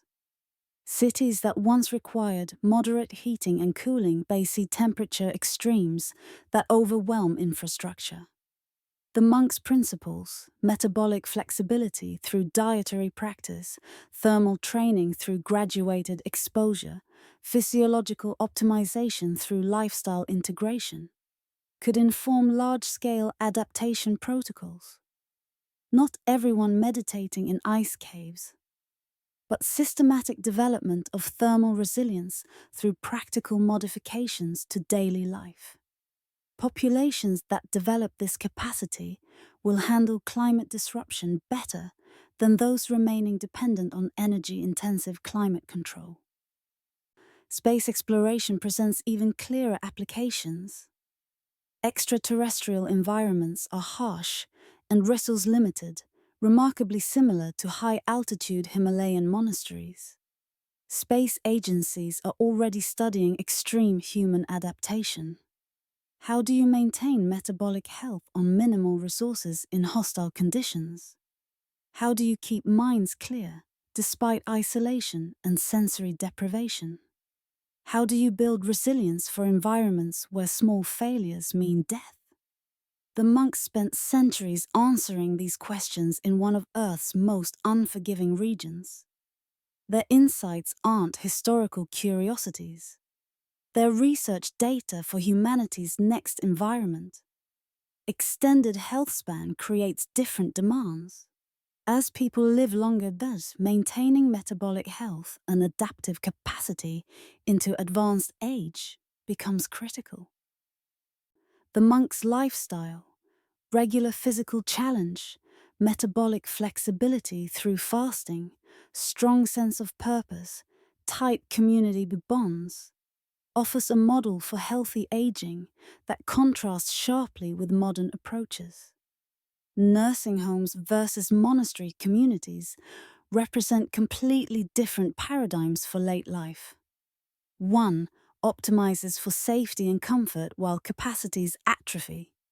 The other maintains demand and purpose while supporting continued development. Then there's technological integration.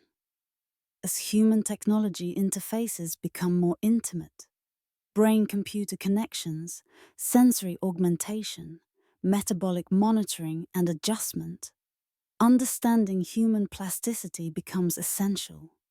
What capacities are trainable through practice versus modifiable through technology? Where should we develop biological capability versus supplement with artificial enhancement?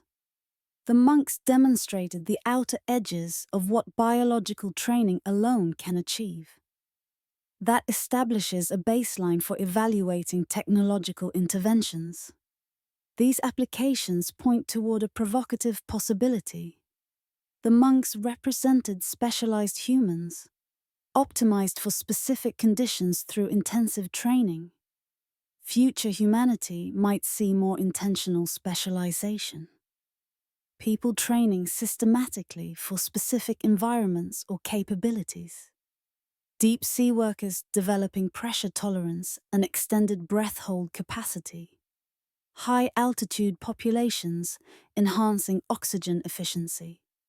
Space colonists building radiation resistance and bone density maintenance.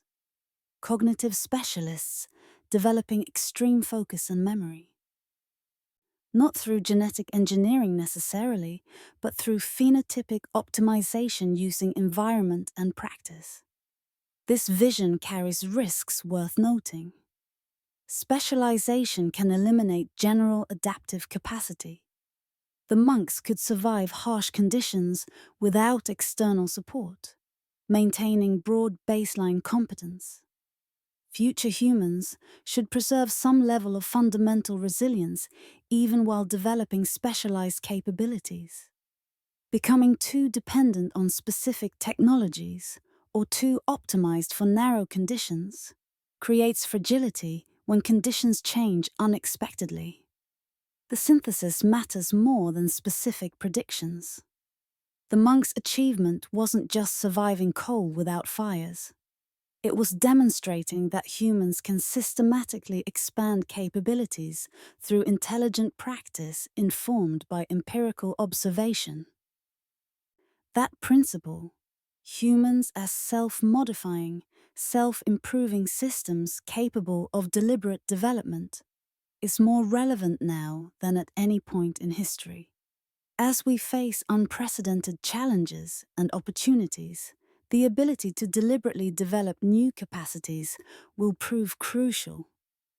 Not waiting for genetic evolution operating across thousands of generations, but actively training existing biological plasticity across individual lifetimes and cultural generations. The monks are our proof of concept. They showed what's possible when human adaptation becomes intentional practice rather than passive response to circumstance. In a future of climate chaos, space exploration, and radical technological change, humanity's most important trait won't be the tools we build, but our ability to rebuild ourselves. The monks understood this centuries before we had language for it. Now we need to remember what they knew. The complete system in its original form exists in remarkably few places now. Not the popularized version, not the simplified meditation techniques taught in urban studios, but the full integrated practice, the precise winter diet protocols, the graduated cold exposure, under traditional guidance, the cultural and spiritual context that gave meaning to years of difficult training. That knowledge lives in perhaps a few dozen minds worldwide, most belonging to men in their 70s and 80s, who learned before everything changed. You can still find fragments in specific locations. A monastery in Ladakh where monks practice Tummo meditation and follow modified versions of the traditional winter diet. Though yak butter now competes with vegetable oil, and barley flour sits alongside rice and donated foods from the valley below. The practices continue, but adapted, diluted slightly by availability and changing preferences. The monks there will tell you it works, still produces warmth and clarity, but acknowledge it's not quite what their teachers practiced in the old days.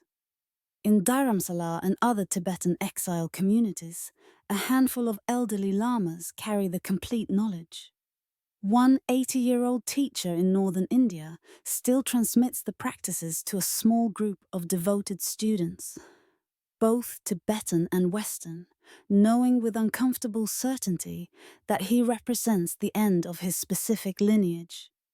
His teacher learned from teachers who learned in an unbroken chain stretching back centuries.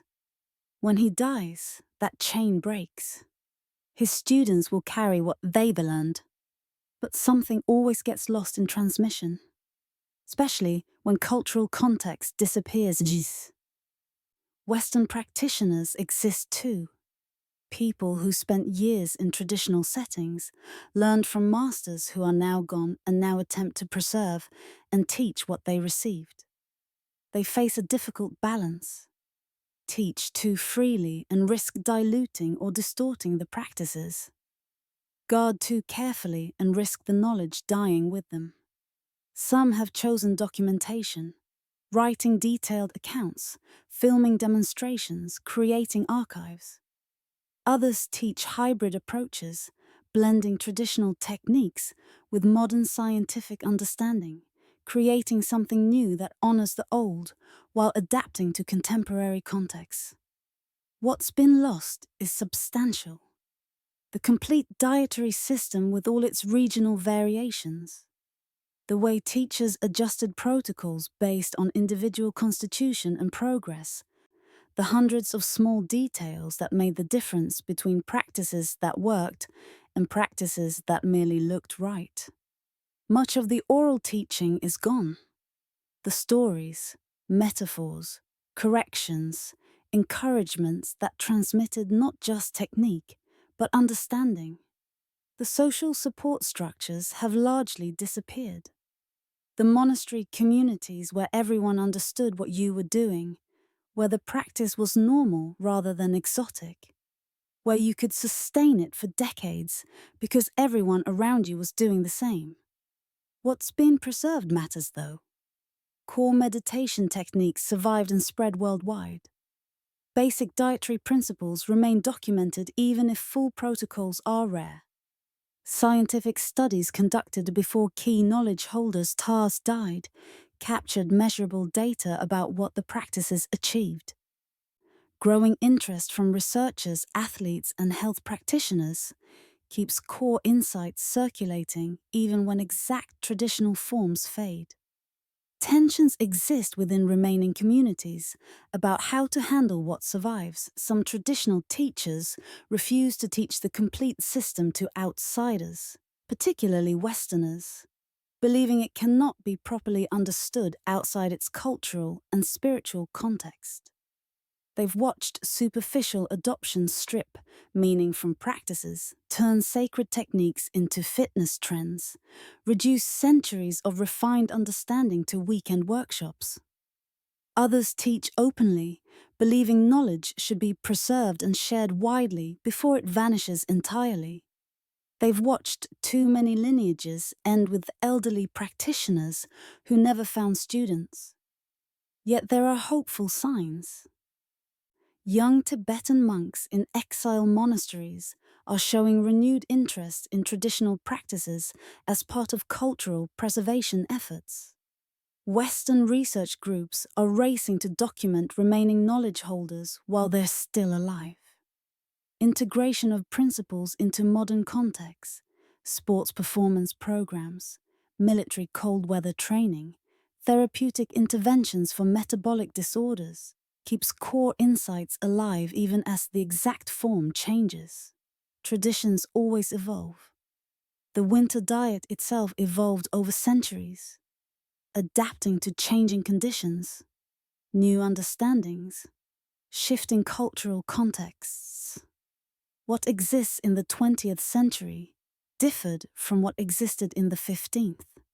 The current transition is dramatic, compressed into decades rather than centuries, but perhaps not fundamentally different from past transformations. In a handful of remote places, elderly monks still practice the complete system. With each one who dies, centuries of refined empirical knowledge die too, unless someone takes the time to learn, document, preserve. The question facing this generation is whether enough will survive in some recognizable form to remain available when future generations, facing climate change, resource scarcity, new challenges we can't yet imagine, might desperately need exactly this knowledge about human adaptive capacity. The specific protocols matter less than the principles underneath them. You'll likely never follow the exact winter diet the monks practiced. You probably won't spend years in high-altitude caves developing extreme cold tolerance. But the essential teachings embedded in their practices remain profoundly relevant to any life, any goal, any challenge worth pursuing. Start at the physiological level with what their bodies demonstrated. Human metabolism is highly trainable, not fixed by genetics into narrow ranges. Diet fundamentally affects not just health, but capacity. What you eat influences what you can do. The body adapts to remarkable challenges when properly supported through nutrition, practice, and recovery. Thermal tolerance isn't genetic luck, but a skill developed through systematic exposure. Voluntary control over supposedly involuntary processes becomes possible with proper training. These aren't mystical claims. They're documented realities the monks proved, and science has since confirmed. At the practical level, their approach teaches systematic thinking. Not random practices scattered across your life, but integrated systems where elements support each other. The power of appropriate stress combined with adequate recovery and support. Challenge without recovery breaks you. Recovery without challenge produces no adaptation. Timing and sequence matter immensely. The same practice works differently depending on when and how it's introduced. Patience proves essential because meaningful adaptation operates on timescales of months and years, not days or weeks. Personalization can't be skipped. What works for one body or context may fail for another. Cookie-cutter approaches miss individual variation that determines success or failure. The philosophical level offers deeper insights. Value exists in engaging with discomfort rather than only avoiding it. Not seeking suffering for its own sake, but recognizing that appropriate challenge promotes growth, while constant comfort promotes stagnation. Purpose and meaning sustained difficult practices when motivation alone would fail. The monks endured hardship not through willpower, but through connection to something larger than momentary comfort. Challenge can be growth-promoting rather than only harmful when it's voluntary, gradual, supported, and tied to meaningful goals. Humans are adaptable and plastic rather than fixed. What seems like unchangeable limitation often reflects simply what typical conditions develop. Wisdom exists in adapting yourself to conditions rather than only adapting conditions to yourself. Meeting reality rather than demanding reality meet you. At the meta level, their tradition demonstrates that careful observation over long periods yields deep insights even without modern scientific tools. The monks understood human physiology and psychology through empirical testing refined across generations. This validates the importance of preserving and transmitting hard-won knowledge rather than assuming each generation must rediscover everything. Traditions that persist for centuries often encode empirical wisdom not yet captured by formal science. Ancient practices may contain solutions to modern problems if we approach them with humility and genuine curiosity, rather than dismissive skepticism or uncritical romanticism. You don't need yak butter or cave meditation to benefit from these teachings. They apply to any domain of human development. Building physical capacity, mental resilience, professional skills, personal growth, the principles remain constant. View challenges as training rather than obstacles. Design life to include appropriate difficulty rather than maximizing ease everywhere always. Take long views of development rather than seeking quick transformation. Integrate multiple supporting elements rather than relying on single interventions. Respect the body's need for both stimulus and recovery, for both challenge and support. The monk's essential teaching wasn't eat butter and meditate. It was that humans are capable of far more than we typically develop, and systematic practice, informed by careful observation, is how we access that potential.